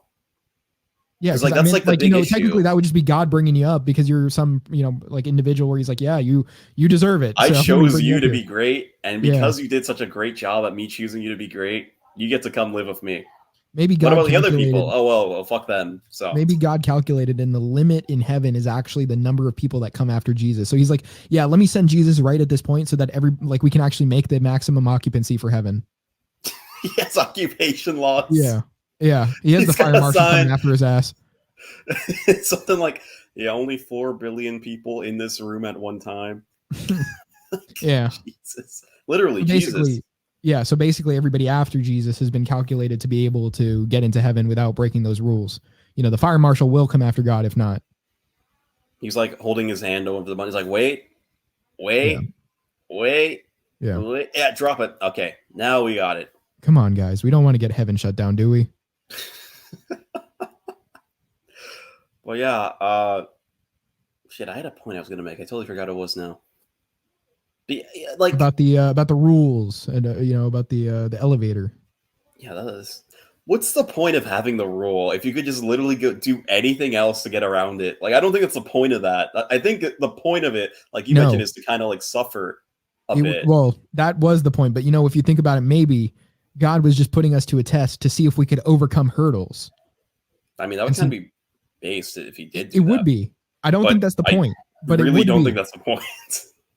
It would be. He just gave us challenges that we have to overcome through our innovation. We have to make sure that we can be so, we have to find nothing to be insurmountable, right? So basically, I don't know why I mispronounced that word twice. I tried, but insurmountable, right? He basically doesn't want any challenge to appear that way to us, right? So basically, you look at a challenge and you say, well, one day I will overcome it. I don't care who puts it there, even if it's the Almighty. And so basically that's teaching us to be the strongest we can be and the best we can be. Again, would be based if that was the case. I highly doubt that's the case, though. No. You think anybody was thinking that far ahead, even the people that wrote that? No, they were. No, I don't think they even thought it was possible to overcome right. that shit like that. Exactly, because they didn't know about this. But, the thing is their point, obviously, and this is the reason, like, they have to set up like the fact that you can't commit you can't commit self-deletion in order to just skip your way up there, right? Because then everybody would just do it if they were suffering so much on earth. No, you have to be here and suffer and go through it in order to get there. Could you imagine if like a Muslim guy was like, hey, can you feed me this bacon so I can eat it? Hey, can you actually not feed it? Can you actually use the stomach pump to actually put it in? Like this feeding tube, can you actually put it in there? That's what they do during the Ramadan. It's like, hey man, I can't eat right now. It's beyond my my time of like my eating window. I'm fasting today. Can you please just put this food into this tube that's going to go directly to my stomach? I can't do it myself. It would still technically be feeding myself. I'm sure Muhammad was like, yeah, no, this is what you need to do. You need to find a machine that can put food in your stomach without you actually eating it. Yeah. I'm sure he had the wisdom to know that this would one day be a thing. Inshallah. Well, he's all knowing, right? Is he all knowing? I don't know. I mean, he was illiterate, but he wrote I'm the just book. saying, did he become all knowing? No, because then he would be God. Oh, you can't have that. Well, I'm not necessarily saying, all knowing. I'm just more so like of all everything that humans are capable of understanding. Oh, like enlightened, basically. Yeah. How enlightened was he? I guess he was the most enlightened. So you're saying he should have been able to perceive everything that would happen within human advancement? I don't know. I feel like that kind of gets beyond enlightened, no? So what is that? That is part of the all-knowing? That's like God all-knowing. Yeah, I see. So he shouldn't know about the technologies which will emerge. So he wouldn't have been able to tell us about the feeding tubes. Well, maybe if he was Jewish, yeah. Ah, I see. Yeah. Maybe they should have just set some sort of clause, like if you ever find a way around this, don't do it, They put it in there like in big, bold letters. If you, for some reason, somehow find a way to technically get around this, you're not supposed to do that. Like there could have just been some verse like saying something along the lines of technicalities are just a method of fooling God, but God is unfoolable or something. Apparently not. I don't know how you can have like an unfoolable God or an all-knowing God, but he's also like easy to fool at the same time. Like basically he has set words in place that will be existent forever. And so, like, shouldn't they have been the most rigid, understandable, cohesive, like words ever to the point where there is no getting around it? Apparently not. Right. Like, why was it just for that time of people, right? Like, why does it only seem relevant to the time in which it was written if it's supposed to be this wisdom which we're supposed to carry on even until today? It begs the question too, like, it's not like all Jews follow that to a T anyway. So why do you pretend like you care anyway? Just don't. The thing is, I mentioned this before, I saw a lot of Jewish people at the store the other day. I guess Passover is really getting them to go shopping at like our stores. Was it this weekend or whatever? Isn't it? Isn't it? It's on a Sunday, right? Is it not right now? Is it not happening right now? I don't know. I'm not Jewish. Yeah, I'm not either, but I just, you see them at the store. I mean, it says Passover's tomorrow on my calendar. Like, they were like the ones that like stereotypical dress and all that. I mean, they had the hats. Damn. I didn't know people did that here. Yeah. I thought that was like a New York thing. But they did. So that's how I'm just saying that was a significant marker as to, essentially being able to tell from a glance to the type of folk that I was seeing surrounding me in these. Yeah. Hold on. Okay. Yeah. So I don't know. Greg has a task to attend to. He has to find a new way of getting around the non-ability of eating dairy and meat at the same time of the Jewish folk. Almond milk, I don't know necessarily is that a good enough substitute. We need to find some sort of new way to get around this. Some way to eat a cheeseburger. Now, I don't know what Greg's formulation is going to be here, but I'm sure it's going to be incredible. Well, let's take a look at this strategy that he imposes to find this out. Now, me personally, what would I do? I don't know. You still have to have some sort of non-dairy thing, but like, think about this. Like, have you ever seen those like creamers, like the powdered creams or whatever? And it says like non-dairy creamer on it. And you're thinking like, okay, well, if it's non-dairy, like maybe you're not thinking this. You just kind of accept that it exists. Me, on the other hand, I'm like, non-dairy. Well, then what the hell's in it? I mean, you look at it, and a major ingredient is going to be seed oils. You're going to have seed oils in these things. And, that's not the best thing to be ingesting. And even so, look, even Coffee Mate has seed oils in it. So there's really no getting around it, even if it does say it's a creamer and even if it does have some milk content. So, you're not very safe from it. Now, as far as non-dairy, non-seed oil things go, that could pass as some sort of milk or something. I mean, I don't know. Maybe like, I'm trying to see like maybe some sort of like whipped eggs or something. I don't know. Would that really be appealing to drink? I don't think so. And either way, you don't really want raw egg whites. It's going to inhibit your biotin absorption. So you really don't even want to be doing that. Let's think of something else. So, I mean, it really just can't be dairy. It just cannot come from an animal, can it? And nut milk is just tragic. It's just disgusting. Why would you want to eat that anyway? A lot of that has seed oils too. Not all of them, but either way, it's going to. And even so, almonds, for example. I mean, like the PUFA content from nuts that you're getting in the milk anyway is going to be there. Very fatty. Yeah. So it's a problem. What would you use as a non-dairy form of dairy? I know that kind of. It sounds like it goes against what the dairy is supposed to be, but I'm just saying, what would be the alternative that doesn't suck, that you could almost say gets around the sort of like, you still get the same enjoyment as you would with dairy. I know there's no real substitute for it, but I'm just saying like some better substitute than almond milk. Self-deletion. Yeah, I don't know. Maybe. That's the only way. Anyway, well, are we done with that topic? Yeah. Okay. Now what? Okay. Now what? Yeah. I still haven't finished my burger. It's been like an hour. Dude, is it I'm even almost hot done anymore? I'm almost done. No, it's cold. I'm almost done with it. There's like 2 bites. There's like 2 bites left. It was a half pound of meat. Huh? Why would you wait that long? I've been talking, and honestly, it didn't seem like something I want to put in my mouth and start chewing. I've been eating some mangoes here as well, though, and I have some milk and maple syrup. So I have been eating other stuff. Mangoes are good. Yeah.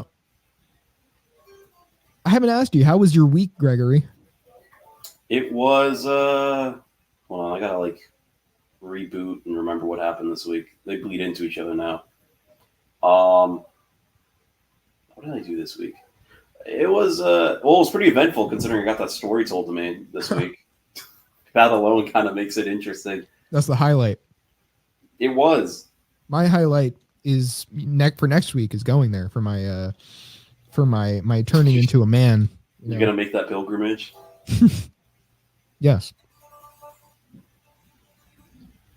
I do become 1 year older soon. So I should do that for my celebration. I can't remember when anybody's birthday is. I'm just saying. I can barely remember. If I had to treat myself, what else would I do? You're gonna take a bunch of people over there? Oh my God, you guys can't be serious. You're bringing me here? Oh no. You know what's funny too? Well, not funny. I guess a recommendation. He said that they were like 7 and above. All of them. Whoa. Yeah. They got talent. I mean, I wouldn't really call that talent, but it's good quality apparently. Natural talent. Yeah, there you go. I mean, you can improve physiognomy just, by peating. Looks nice. All you have to do is peat. Well, you peat. Peat off. They'll be peating. What is the peat alternative to gooning? What would it be called? Pooning? Peening. It's not better. Yeah, pooning or peening. I think you're pretty fucked at that point. I think pooning sounds better because poon, so it sounds less gay. It sounds less gay, yeah. Right.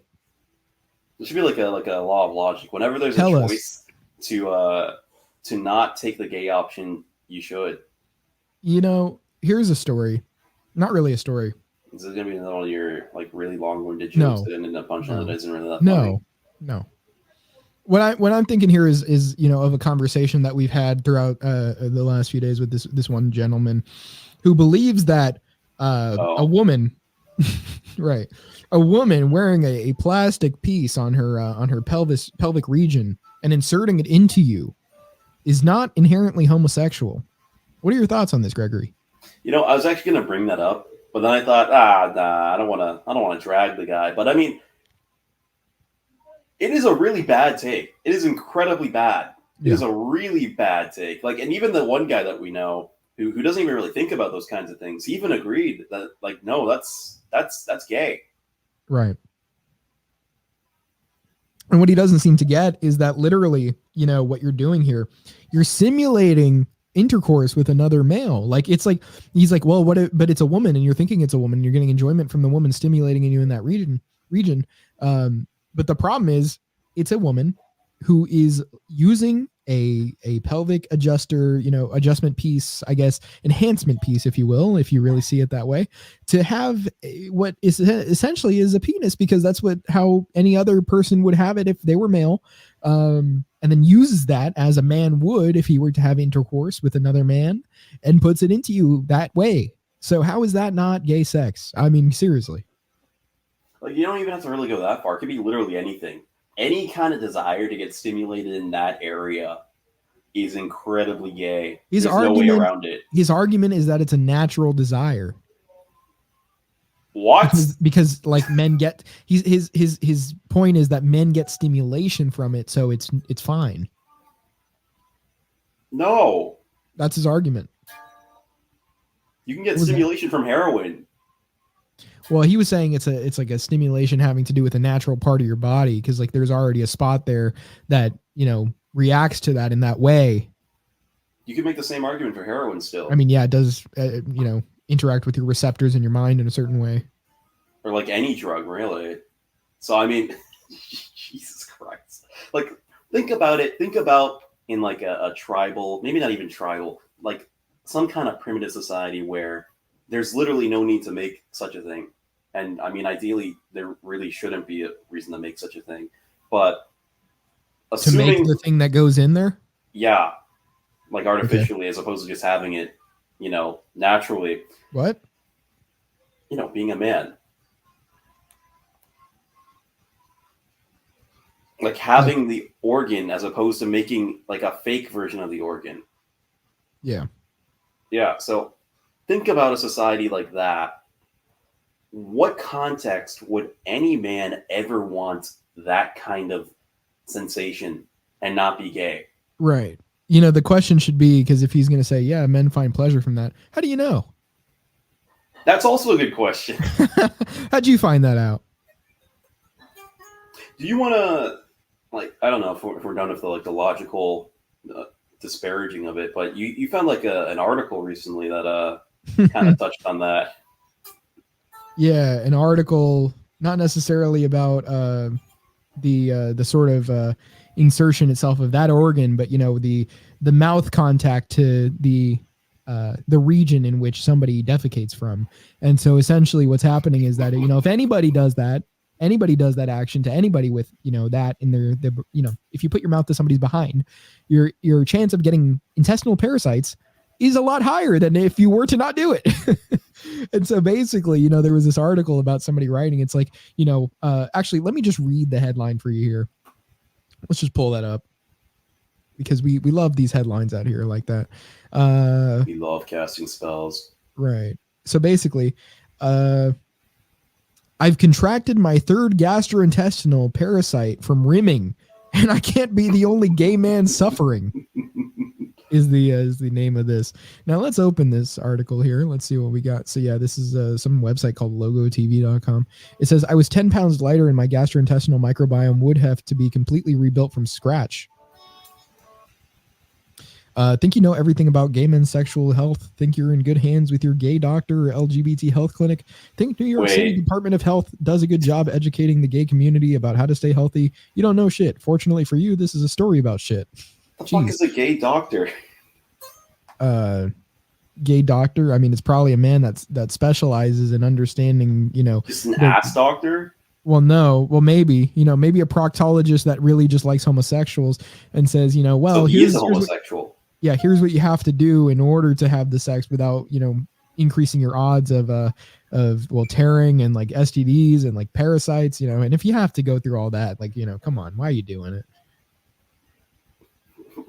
You got to eat a bottom-friendly diet, You're going through like every, like, shit. You're going through every, damn, there's like no way to say this. Jumping through every hoop to get to do something that very clearly has like unavoidable consequences, really. To unavoidable consequences that wouldn't not like make your life significantly more inconvenient or just difficult if you just decided not to do it altogether. Yeah. So he's talking about how he's like being prescribed antibiotics. Antibiotics? Yeah, I keep saying it like that because, it's like, in Spanish it's antibiotico, That's true. So it just kind of, in my mind, I think of it like that. Let's see. Unfortunately, however, my gastrointestinal system was not free, or was free not only from Giardia, but also from all the good bacteria that makes up my microbiome too. Yeah. My doctor instructed me to take probiotics, which I found in the refrigerated section of the health department at Whole Foods. It took several months of probiotic use for my bowel movements to return to normal. But at least my health was in the clear, and I felt free to returning to having sex without the risk of spreading the parasite. Can you even call that sex, though? It's like it's not. That's not what it is. Oh my God! Look, okay. My wonderful boyfriend and I enjoyed a healthy sex life inside and outside our open relationship. Then he started experiencing stomach problems, diarrhea, bloating, stomach aches, nausea. All too familiar with those symptoms, I recommended he go to the doctor and ask for a stool test. It was his turn to experience the whole routine. Poop in a bowl on the floor, shovel shit into vials, and drop it off at the lab. His results came back positive for Giardia. He and I had been doing plenty of rimming, so I knew there was a good chance I had been exposed to the parasite. I wasn't experiencing any symptoms, but I decided to put myself through the stool test protocol to be sure. Poop, shovel, drop it off. Let's see. So miraculously, my results came back negative somehow. Somehow, I had managed to escape the microscopic fangs of Giardia. My boyfriend took the metronidazole regimen. Metronidazole. How would you say that? Metronidazole. I don't know. Do you know how to say this? I can't see it. Metronidazole. That sounds right. That does sound right. I've never seen that before. Metronidazole. That makes sense. That has to be how it's pronounced. Regimen, and it eliminated the parasite from his system. Yeah. So, I mean, look, why would you want to run the risks of parasites? And it's not even like you can avoid that if you want to, be a munch on another guy. You cannot avoid it. It's going to happen, especially if you are two men, not only doing it between yourselves, but with other people. He's like, oh, I'm in an open relationship, and so that seems to be a commonality as well. Why is that? And I could explain why that is, but I'm just, would you like to go into that, or do you think we should avoid going too far? I would tread lightly. Yeah. Well, anyway, there just seems to be more promiscuity, for a certain reason. I feel like that's kind of a fact that everybody knows. I don't think that's like really that. I was just saying, why is that? Well. No, I just don't even think we can get into it. No. I just, there we go. It's just known that this is the case, and therefore, we all know it. So what do you really need us to explain anything else to? How about you come to your own conclusion on things for once, instead of getting everything from us? I mean, you can get everything else from us, just not that. Yeah. Use the logic in your mind to determine everything else we said and just apply it to that section of your understanding of reality. And perhaps you too can be as based as us. Not you two. They suck. Oh, no, not you two. But you too. You as well. Yeah. Not you you gotta too. clarify sometimes, Right. All right. Favorite U2 song? New Year's Day? Is it? Yeah. You know whose birthday it was yesterday, speaking of days? Bono? Was it? I don't know. You were talking about you too, so. No, that would have been an odd coincidence. But no, I don't think it was Bono's birthday. Oh. Yesterday was 420. Oh. We'll leave it at that. I do know. Anyway, I don't know. Is that a you got thing, anything by else? the way? Is that like a counter thing to like the weed thing? Is that what we're doing now? What do you mean? Oh, because I like saw it's it like a pushback. everywhere. Yeah, is that what that is? Is that just like a pushback against the weed thing? Well, I did see it everywhere too, but I'm thinking it's more just, it might just be the fact that this is the funnier thing now. I think the 420 effect has lost a little bit of its effect when it comes to the weed funniness. It's not really funny because it used to be dank memes, right? Like dank, it used to be loud if you catch my drift. But now it's not as loud. It's not damn son, where'd you find this? It's more like, it's whatever. Damn son of God, where'd you find this? Yeah. We could. Hey Keith, lift their spirits up. What was the Mike Will made it one? It was something like Jesus Christ made it. Something like that, right? Something like that. Yeah. Oh God. Judas blessed the beat, so it's not nice. That was like kind of a tangent I think we could go off and like close the show with. Yeah. Women are doing a lot of weed these days, like a lot of them apparently. Yeah. And you know what about weed? That's not good. It's going to increase that estrogen. Does it actually do that? It's estrogenic, yes. Why am I only now hearing this? I should have learned about this a long time ago. Like, I mean, not that I do it, I don't. But like, that would have been like the number one reason why I would have it would have been over like that. Like, oh, okay, I'm never doing this. Yeah, I don't know. They got to talk about the hormonal issues that come from this stuff. Gee, I wonder why so many women are like upset these days. Yeah, I was watching. I think it's more so like, okay, so I don't know necessarily that like it's inherent to cannabis necessarily, though. The thing is, well, okay, look, actually, here I'm reading that like, let's see. So actually, this study at least is saying like it's marijuana interaction with the estrogen receptor, epigenin, the glycone of a flavonoid phytoestrogen found in cannabis displayed high affinity for the estrogen receptor. So actually, yes, it may very well be the cannabis itself. I was thinking more so the smoke itself obviously is going to be too. Just smoke in general is estrogenic, but let's see. Estrogenic effects of marijuana smoke condensate and cannabinoid compound. This one's compounds. Chronic exposure to marijuana produces adverse effects on the endocrine and reproductive systems in humans. However, the experimental evidence for this presented thus far has not been without controversy. In the study, the estrogenic effect of marijuana smoke condensate, MSC, was evaluated using in vitro bioassays. Let's see what the results were, if we can find that. Our results suggest that marijuana abuse is considered an endocrine disrupting factor. Furthermore, these results suggest that the phenolic compounds contained in MSC play a role in its estrogenic effect.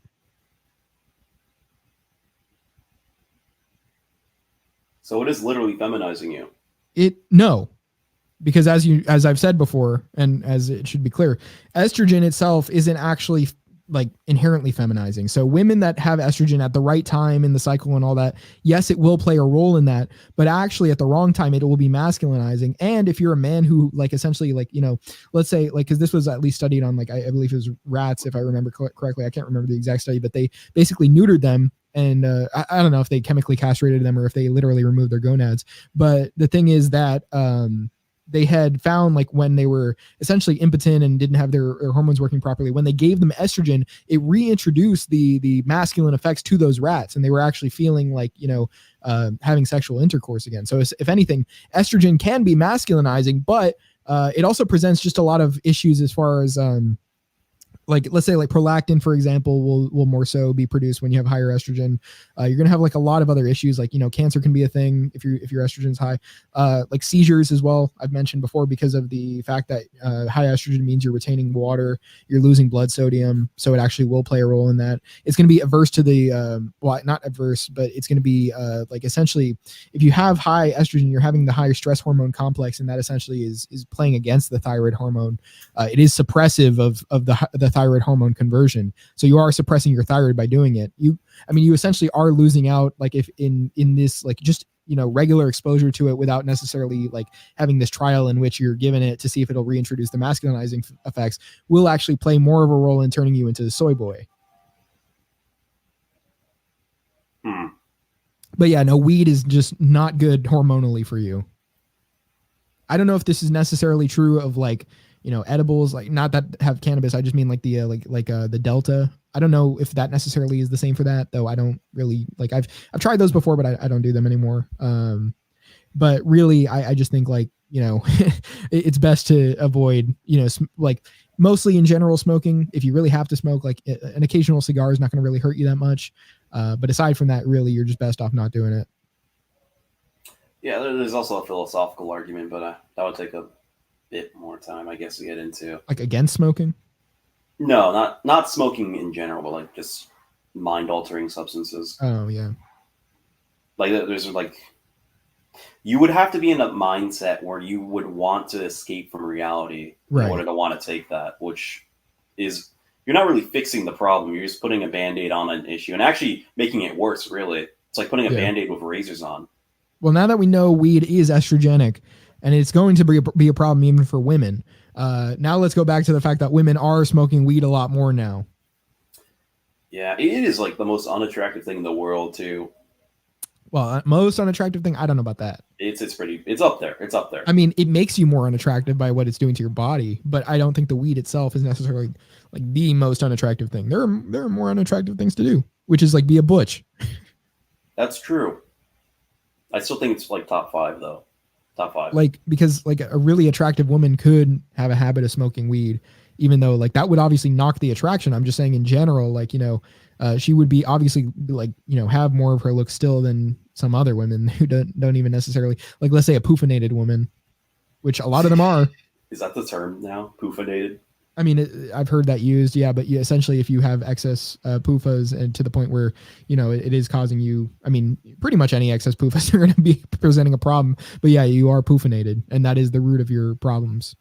You know, I've noticed on certain long-term panel-based discussions that a lot of women in particular are kind of getting aware of that slowly. Seed oils. No, like even beyond that, like knowing the fact that there may be, I'm not saying there might be an incentive to push that kind of diet by certain people. with power. By certain people, let's say.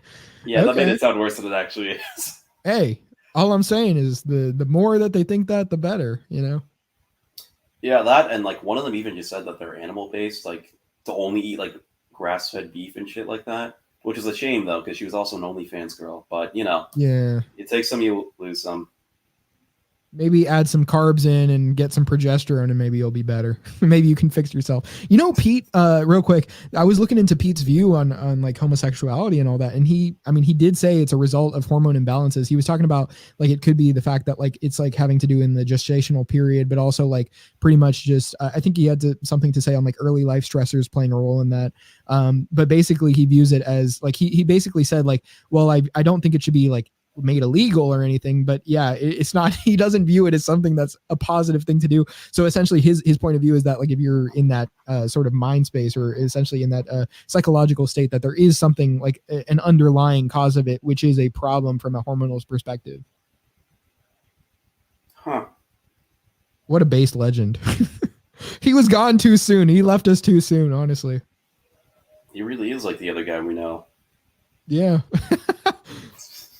Yeah.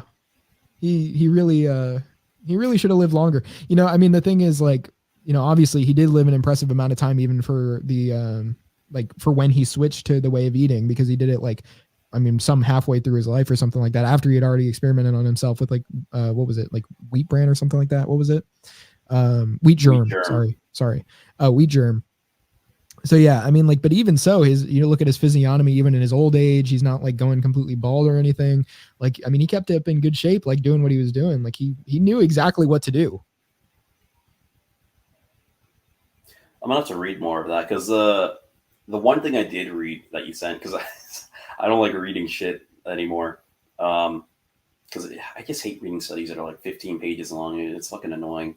And then a lot of the time you don't even know what's happening because they use terminology.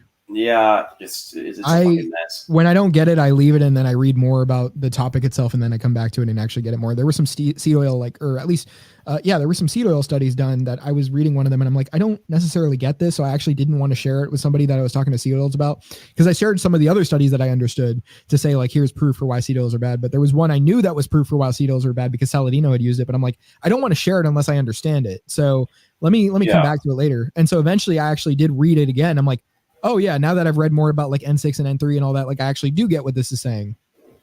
See, like, I don't like having to go on the wild goose chase a lot of the time. Like, specific, like certain topics, yeah, that I will not talk about. But like that topic, I'm invested, but I'm not invested enough to become a scientific like genius on it. Not yet, at least. Yeah. But I do see the importance of it and whatnot. But basically, at this point, I'm just kind of relying on what you say. And every now and then, if it's short enough, I'll read it. Like I read the one on iron, and that one actually was pretty understandable, pretty comprehensive. Yeah, and you know the thing about the iron is like even the sort of like stuff that's fortified with iron is actually worse for you than even like eating like excess amounts of iron when it comes to like what you're getting from natural foods that have it. And so the issue is cereal like, and grains. Yeah, that stuff is actually being stored in the tissues and not even used. So you're just like loading yourself with like metals. You're becoming Iron Man.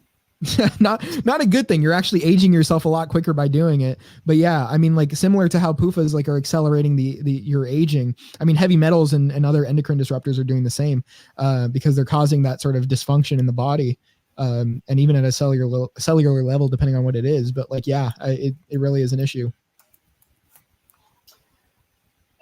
So you're saying like even if you're eating like an animal based or like carnivore diet where you're eating a ton of muscle meat, that's still better, the amount of iron you're getting from that, as opposed to eating like cereal, brown rice, bread.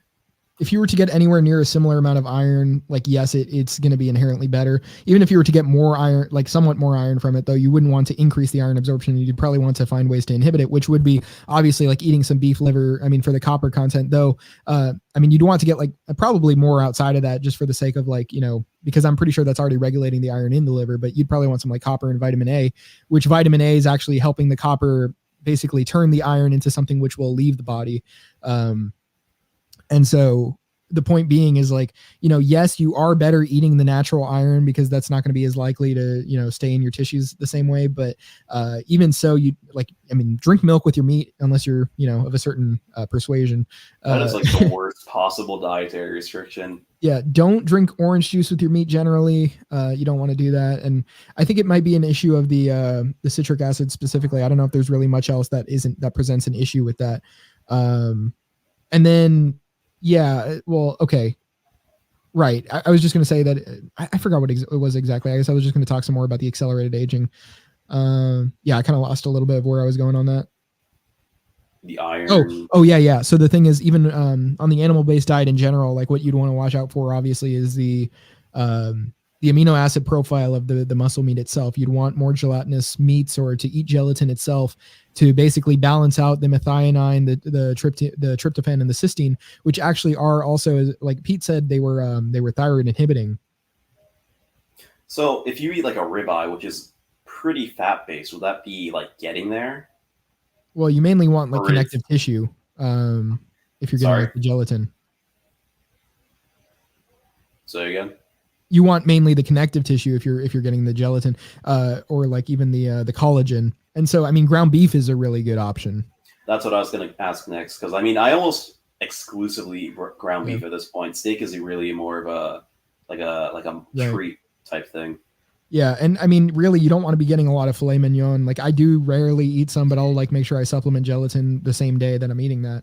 I don't eat filet mignon just for the fact that it's not really fatty, so it doesn't have a great flavor and or texture compared to like a ribeye or a New York strip. Usually it's paired with lobster tail, and I want to get the lobster tail, but ribeye is better because it still does have more connective tissue. Like even with the fat, like those strips that you have that come off it do have connective tissue within them. And so, yeah, even Saladino talked about eating those. And he would say even that people, when they were cutting them off, he would be like, well, if you don't want that, I'm going to eat it because it's actually good for the balancing of methionine. And he actually did talk about that. Like he presented a study in rats where they were giving them methionine and it was aging them. But when they were given basically the amino acids, which would balance that out from the collagen, it actually did like show that, they didn't have the same symptoms that the other rats did. What part are they like? I'm not remembering which part. Is it like on the edge of a ribeye or something? Yeah, it's like that part on the outside that, some people would rip off. That's very chewy. Oh, yeah, I do make a point to like whenever I have a piece of meat that's like that has like a very chewy texture thing or whatever to like eat it anyway now. Yeah. Because like every bit counts, I guess. But yeah, I do add gelatin to like juice or like yogurt and then eat that. Juice. I add gelatin to it and eat that. I try to get and also I add it to my mushrooms. Like I make cream of mushroom and I put that in there. So I try to get enough gelatin. I try to, if anything, do more gelatin than I do like muscle meat. Couldn't you just make like beef marshmallows and then be fine? Like melt that on top of your ribeye? You could. Dessert ribeye. Ooh, I gotta try that. That sounds great. But yeah, if you were to eat natural marshmallows with it, or at least like the most natural you could, yeah, it's good. I already put like honey on pretty much everything I eat anyway, so it's already halfway to being a dessert anyway.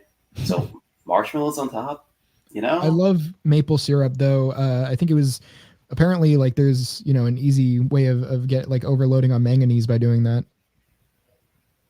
Really? Yeah. Like even because Anabology, who's on Twitter, he was basically talking about doing the honey diet where you would eat like a large amount of honey during the day before doing a short fast where you'd burn the blood sugar off. But you would do as many like carbohydrates as you want early in the day to stimulate FGF21, and then you would go on that short fast and then eat mainly protein for dinner. And so he was saying that there was this other guy that was doing doing maple syrup as the diet instead of honey. But somebody in the comments warned it's like, it's easy to load up on manganese if you're doing that, which would be a problem. Like you would get toxicity from it. And then Anabology is like, yeah, I should warn people about that. Damn, that sucks because even though the honey I have now, it's like crack, bro. We need to talk about that in the next episode, by the way. But the honey I have now, it tastes so fucking good. But even then, there's something about that maple syrup flavor that is unbeatable. To this day, to this very day, I can't find it. Yeah, I would hope that I'm not loading up too much on it, just because I've been drinking, like basically putting it so much in my dairy and like eating so much of it. Like I'd go through like a bottle of it in just a couple days. I don't know how you do that, bro. That shit is expensive. I know, unfortunate, but it's so good that, and it really does have like far more like nutrients than even honey does. Except for the manganese. Yeah, but it honestly, overall, it has a lot of nutrients more than the honey, which makes it essentially like, I mean, even though you don't want to eat too much of it, like as much as you could the honey, it still really is a good source of vitamins. And I think even rice it actually has a better vitamin profile than honey, even though honey just really is a good source of sugar. And as far as the insulin response goes, honey is preferable compared to rice. You couldn't really do rice if you wanted to do that honey diet. Like, you couldn't make rice in place of it, even though you could do like that with like a lot of like fructose and glucose. The rice itself would be an issue as far as ensuring that you don't have too many issues with insulin. Wait, I mean, you're not going to really have like rice? insulin. You're not going to really have issues with insulin, but it's more so like the body's like actual taking care of it is not going to happen fast enough for you to lose any weight. See, that's weird because I remember Saladino saying that even though white rice isn't bad for you, it's nutritionally like kind of emaciated. I remember seeing like Anabology post about it, and he was showing like the different. I mean, it must be that you can't necessarily get all the necessary nutrients from it, but it has a good nutritional profile. It's that I think it might be that also that honey doesn't really have a complex one either. It just it may be more about the actual sugar you're getting from it and how easy it is to digest it. Well, I guess sugar in general is a quick source of energy, but more of the idea that honey is like, it kind of is a lot more self-regulating than you would find from just like cane sugar. How so? I don't know, because like the thing is like it has less nutritional value than like maple syrup, for example. So would maple syrup be a better version of honey when it comes to that is kind of my question. The thing being, is like it just doesn't it doesn't have the same response from the body eating that versus sugar, even though like sugar I wouldn't say is necessarily severe. Like when you're eating it, like even blood sugar spikes aren't going too high at all for you to even be worried about them. Really what they're doing when they're like looking at these like studies is mainly, from what I've heard, like sort of looking at them from an idea of like eating way more sugar than a person could even eat within a specific window, and then saying, oh, well, look what happens to your blood sugar if you do that. Oh, so it's more lobbying bullshit. Perhaps, I mean, it's consensus slop. Yeah. I kind of do need to look into a little bit more of like how the honey does that. I know like for the like brushing your teeth with it, I had heard on Saladino show, some other guy was talking about it with him, and basically even like the acidity of the honey itself in the mouth actually like the pH of the mouth actually returns to normal very quick after using the honey, so it actually doesn't stay acidic very long. So it seems that honey has some sort of like at least regulation qualities within the body that make it very easy to use. Yeah, you don't really get that that grainy feeling on your teeth when you eat a ton of sugar. Yeah. You don't really get that with honey or maple syrup. Right. Yeah, I know what you're talking about. Yeah, I don't necessarily know what that is a result of, actually. Yeah, I don't either, because I was associating it mainly with soda, so I thought maybe it's like something with the cornstarch or corn syrup they add to it. But then I started getting it with that coconut flour cookie I was making every now and then. And I only use real sugar in that, so I don't know. It could still be. I don't know about the starch content in it, but it still could be an issue of starch. But also, I would say, just thinking about it, like I have noticed that my mouth gets drier eating a lot of sugar unless I'm eating salt as well. So it could be like an electrolyte issue? It could be. Well, I don't have an issue with that. I fucking always oversalt my shit. I mean, electrolytes are also including magnesium and potassium. Though I notice when I eat a lot of potassium, like if I have a lot of orange juice, I actually do need more salt. Have you considered salting your orange juice? It just doesn't taste the best to me, but yes, like that's what some Peters are doing. Damn. I just made that off on the fucking supply.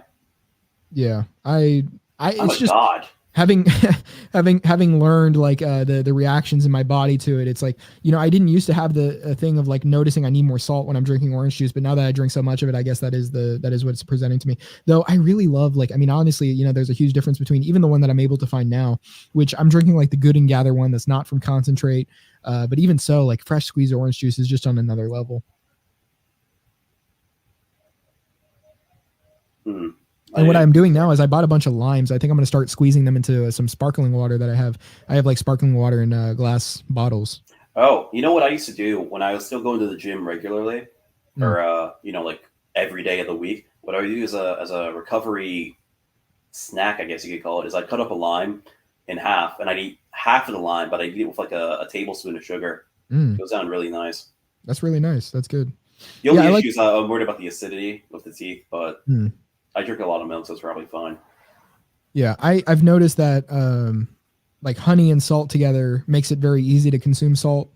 So what I'll do is I'll do that if I feel like starved of, or I guess I deficient in salt.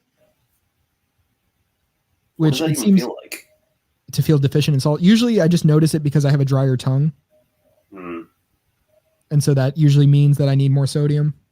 And then once I take more sodium, I do notice that the tongue gets less dry. Fair enough. So it really just has to do with balancing the sodium with the sugar. The what? It has to do with balancing the sodium and the sugar so that you're able to just comfortably eat the sugar. I mean, sodium does have to do with, I mean, at least it has a lowering of adrenaline effect to it if you're consuming enough of it.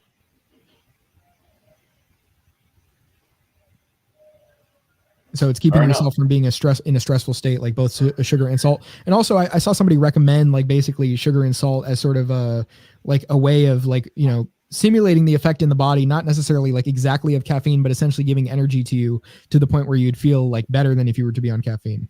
Yeah, that makes sense. At least just as good, but you know, probably better depending on how you handle it. Yeah, because like you're getting the electrolytes from the salt, and then you're getting the carbs from the sugar. Right. So that does make sense. So what you're saying is you should use an animal-based flour and make a ton of baked goods, and just like up the salt a bit. I don't really partake that much in coconut flour, maybe a little bit, but I really would like to have like nixtamalized like corn tortillas. I forgot where I saw it. I think I was looking up tortillas in because I got an argument with some retard about like corn tortillas, the soft corn tortillas, and he was wrong, obviously. But I looked it up, and apparently the standard is to use that kind of corn flour for those because they use the masa harina. Yeah. So like the Mexican tacos, they're almost entirely like animal based, really. Just the fact that they usually use vegetable oil is the issue. Yeah. And actually, if you're using if you're making the quesadilla tacos, where I think a lot of the oil comes from the actual beef and the cheese that they use, because it's a high fat cheese, it's probably better to get those.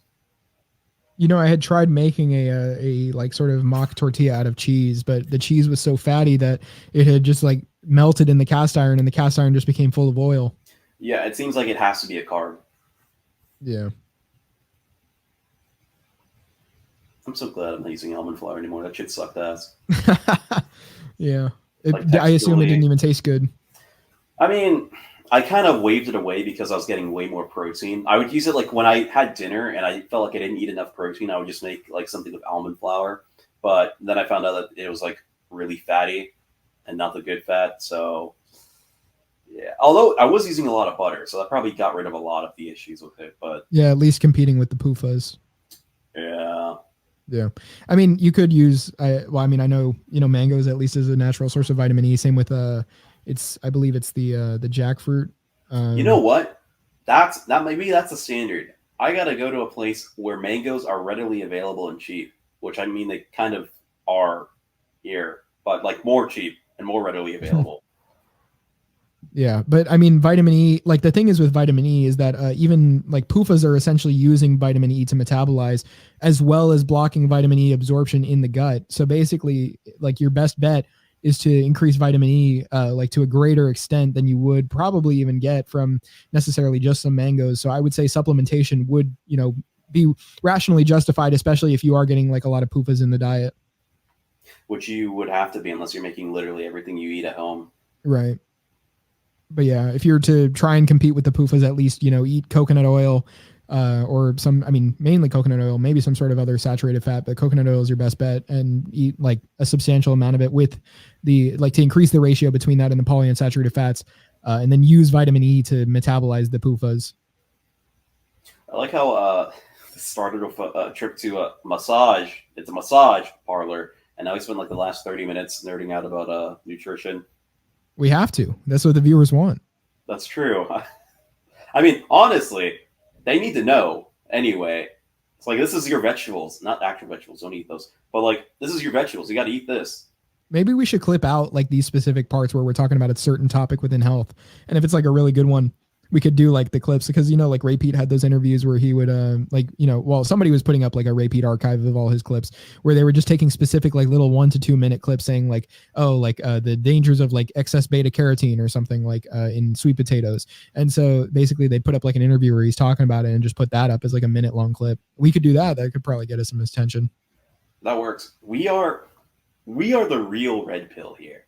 We're telling you everything, the truth about literally everything. Women, I don't know what we're lying about. I don't even know what we're saying that's false. Well, I mean, the one thing I would say is we're not talking about certain things, but look, for reasons, we say as much as we can within the spectrum allowed on this specific site. Well, we might be on Rumble right now, depending on where you're listening, or Spotify, but YouTube has certain even guidelines. Rumble, I'd be kind of hesitant on that. I don't know. We're gonna have to go on BitChute, guys. No, is that even still around? BitChute can be innocent. There's nothing wrong with necessarily. Okay, being on that's actually a fair point. The issue of BitChute, though, is it's like OnlyFans, where like you technically don't have to be a sex worker on OnlyFans, but the likelihood of you being anything that isn't is incredibly slim when you say, "Oh yeah, I do OnlyFans." Yeah. So like the parallel with BitChute is like, "Oh yeah, I'm a BitChuter," or whatever the fuck you call it. Guys, I'm not a white supremacist. The likelihood that you're not is so incredibly low. Well, maybe we have to spend some more time on there just to see what they're talking about. Do you think it would be like a good business move just start posting on BitChute anyway? I don't know. It may tarnish your appearance, but at the same time, it may be like, damn, these guys are so bold, they'll post anywhere, even BitChute. Like these guys are for free speech. Yeah, but see, that the thing is, even the free speech thing is kind of like haram now. It's not. Well, it's not like outside of the Overton window. Yeah. Well, it's with it's the people like that getting there. It's with the people that are not normies, and they're more like the people seeking out truth, and like they may like some conspiracy stuff on Instagram, but either way, what they care about is just having the information available. Yeah, and even that, like, shit. I'm not trying to go over too long, but like going back to like the Republican or like conservative argument, they're not even defending that anymore. Yeah, like they're always like, oh, we care about free. Whoa, not that kind of free speech. Hold on. Wait, not like that, guys. Yeah, we love free speech. Wait, no. That's how we. Whoa, went. How dare you criticize? Yeah. Careful. Yeah. So anyway, I guess we can like end it here. All right. Well, we've gotten into the truths of the world. We've gone from me landing on a tub of sour cream and Brett Cooper being cucked by the Daily Wire to what else did we talk about? We talked about the massages. The massages. Your nice, good massage. If you want to treat yourself, you know where to go now. Just look for anything with a big massage sign on it that's open 24 hours. Again, it's pretty much guaranteed. I would be shocked, like absolutely dumbfounded, if I found one that was, exactly as it advertised. And the thing is, if it's open 24 hours, there's no way it's not doing that, man. Come on. Let's be real. Like, how is it not, right? I mean, I think there's some entrapment going on or something at that point. I'd be like, dude, are the cops here or something? Are they like looking in the back room? He told me too, and he was like, well, we kind of knew what we were getting ourselves into because we saw it was 24 hours, but not really. Yeah. So you didn't even think about the fact that there could be cops in there or something? He wasn't thinking about that at all. I guess not. Like, he was thinking about, about Ling Ling or whoever he got it from. He Was it told an me- Asian woman or was it a white woman? No. He told me specifically he got himself a Cuban. Oh, let's go. That's what I like. Let's go. What a based friend you have here. I mean, I only have base friends. Well, actually, that's not entirely true. Okay. Well, then we got they're within a certain Overton window of baseness where I keep them along. Right. Well, then we got into nutrition and we told you guys many of the truths that you couldn't get, many other places. There are places you could get it, but that we're the only podcast where you can get it because this is the only podcast and we are the podcast. Ever.